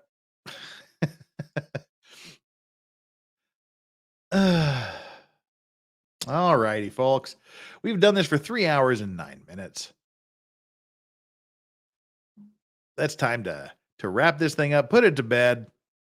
I fully intend on taking a little bit of a nap, waking up, and streaming the Brooks trial. It's ridiculous. It's literally nothing but Brooks and lawyers sitting down to come up with a schedule for the victim impact statements and sentencing, but whatever. I'll try to do it. Hopefully we'll see you there in about 2 hours and 45 minutes. Don't hate me if I don't disappear. Give it a crack. Come back, see if I'm here in 3 hours. Oh wait, Ember Fox, I didn't read your last super chat. Oh, will shiver me timbers. Let me scroll on up there. Do. I will, come and check back. I fully intend to. Oh, there we go. What subscriber count could you quit your job at? Well, the subscriber count isn't what would make me quit my day job over. It would be the amount of income I get. For me to feel comfortable, I would have to make at least what I make with healthcare after taxes and stuff like that, at least as much as I'm making now at my day job. Plus, I would have to have at least 100,000 subscribers for a year, because all it would take is for YouTube to go, oh, never mind, we don't want you around here anymore, and they eat my channel, and then I'm doomed. Whereas I could sit here at this job until the day I die, making the same amount of money or more. So yeah, for me to seriously consider it, I would have to get 100,000 subscribers and at least as much as I'm making at my day job. So I don't see that happening anytime soon. But if I can continue this for another 5 or 10 years, this would be a hell of a good retirement gig. I won't say that I haven't thought about the possibility, but yeah. It would take a lot to get me to walk away from it. I mean, if I got fired from my job for some weird reason, hell yeah, I'd be like, see ya, and then I'd be doing this full time. Go back to the States, do this full time. But anywho, that's food for thought later. Guys, we have 700 of you still here, and we've got 1,059 likes. You guys are really super, super, super cool. I'm really happy. We've got 50 new members today because of Tank Rat and Xcomer. You guys are awesome. Thank you so much to the viewers, you guys that are just keeping us on in the background, listening while you go about your day. Those of you here in the chat, special thanks to you as well. Mods, couldn't do this without you. You guys rock. I love my mods. We have the best chat. The Legal Vices Vice Squad is the best chat, hands down, on the entire internet. Hate to tell that to other streamers, but we got it here. You guys rock. To those of you that sent super chats today, again, super special thanks to you. Super shout out to you. That's what I do. That's what makes it fun. And bring your super chat money to Fuck It Friday Griftapalooza. That'll be fun. What, Radix is here suddenly? Oh, hey, happy Halloween, Legal Vices. We were just talking about you. A second ago. I don't know if you heard it or not. But people were saying we need to stream. They were telling me who you were, and I said, yes, I know who she is because I watch all of her stuff. So, I came to know you through Andrew. So yeah, welcome. Wow, were you just lurking in the background here, or did you answer the summons, or was there telepathy involved? I don't know what that was all about. But we do love Radix, and if you don't know who she is, you really, really should. You should go over to her channel, the Radix Verum, and subscribe to her. Oh, thanks. I didn't, but someone sent me a message. We need to do a collab any day, anytime, because I love watching your stuff. Love watching you and Andrew together. You're part of, anytime there's a video to watch, that's part of my daily routine. Okay, here's a little bit of insight into my viewing. When I wake up, the first thing I usually do is I watch Philip DeFranco. Because that's just what I always did from back before he kind of went nuts. But now I sort of watch Philip DeFranco every day, so I can sort of see what I shouldn't say the other side, what the left side. I'm staunch libertarian. I'm just a based, unbreaded libertarian. Philip DeFranco is the first thing I watch when I wake up in the morning. It's good to get different opinions. And then I usually check to see what Law Talk with Mike has out. And if he's got some cool court streams, I watch Law Talk with Mike's streams. Then after that, I usually see what Steph Alter Nerd has done and watch those. Then again, probably next I'll go to Radix and see what Radix has uploaded. And after that, then I will just sort of catch up on whatever happens to come through. There's some DSP nonsense to go through, or if one of the other law tubers have done things. And Then when I get to the office, usually in the morning, it'll be listening to that Star Wars girl. And then at 1 p.m., right after I come back from lunch, it's Nick. And then so I watch Ricada's stream throughout the afternoon while I'm at the office, kind of keeping my ADHD in bay at bay and in check. And then I come home and set up and go with you. So that's kind of my LawTube and YouTube viewing day. But Radix Verum is one of the ones that I make sure I always watch, as all of you should. Always good to research. Used to watch DeFranco when he was more moderate. Then he went nuts, and I lost interest. He's gone nuts. I agree, but it's always good to know how other people think. Radix Verum, you're awesome. Saw your last video. Stay strong, warrior. Love you. Yeah, that was a good video. I deeply appreciate it. I love it. I love your mustache and unbreaded commentary and videos also. Oh, look at this little love fest going on back and forth here. Yeah, Nina Infinity. Nina's another one I watch all the time. I was trying to, when I was pausing going a lot, I was trying to think. Yeah, Infinity. Nina's another one I watch. And Popcorn Planet on the weekends. I usually kind of binge watch through those, or I just kind of watch things throughout the day. But it's this core people. This is the core that I have, and the other people that I'm part of, like Hayden. I always watch Hayden's because I'm always on Hayden. Hayden's always on here. Meme Copium, usually before I come on, that's playing while I'm getting set up. But I just have like the core that I watch and pay attention to. And Radix is one of them. She's thanking everybody for the sweet comments. You're all the best. You are.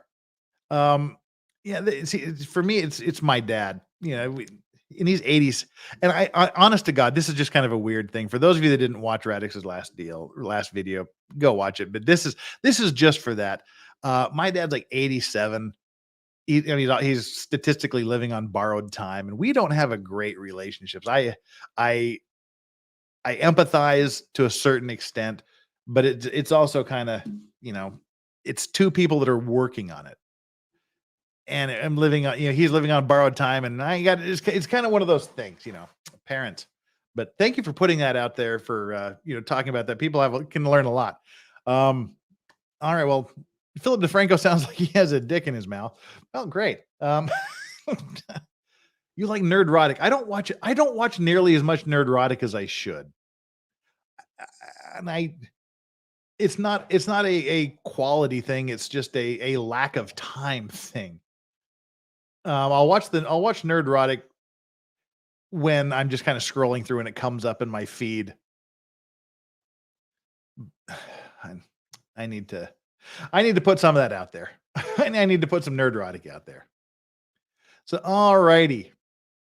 We're just kind of wrapping up things, but seriously, Radix, I would love to do a stream with you sometime, anytime soon. Your place or mine. We can make it work.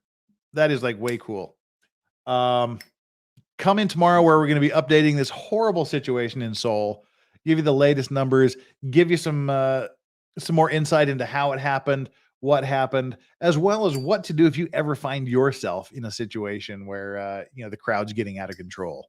How to see it, how to recognize a crowd is getting out of control, and then what to do if you find yourself in that situation. Wednesday is Law Rant Day with the crazy, psycho, racist, homophobic judge. Or is she the victim of a smear campaign? Tune in Wednesday. OJ Simpson Thursday. OJ Simpson is always on Thursday. And Fuck It Friday, where there's just lots and lots of drinking involved. I grift you for $100 shots, and we see what happens.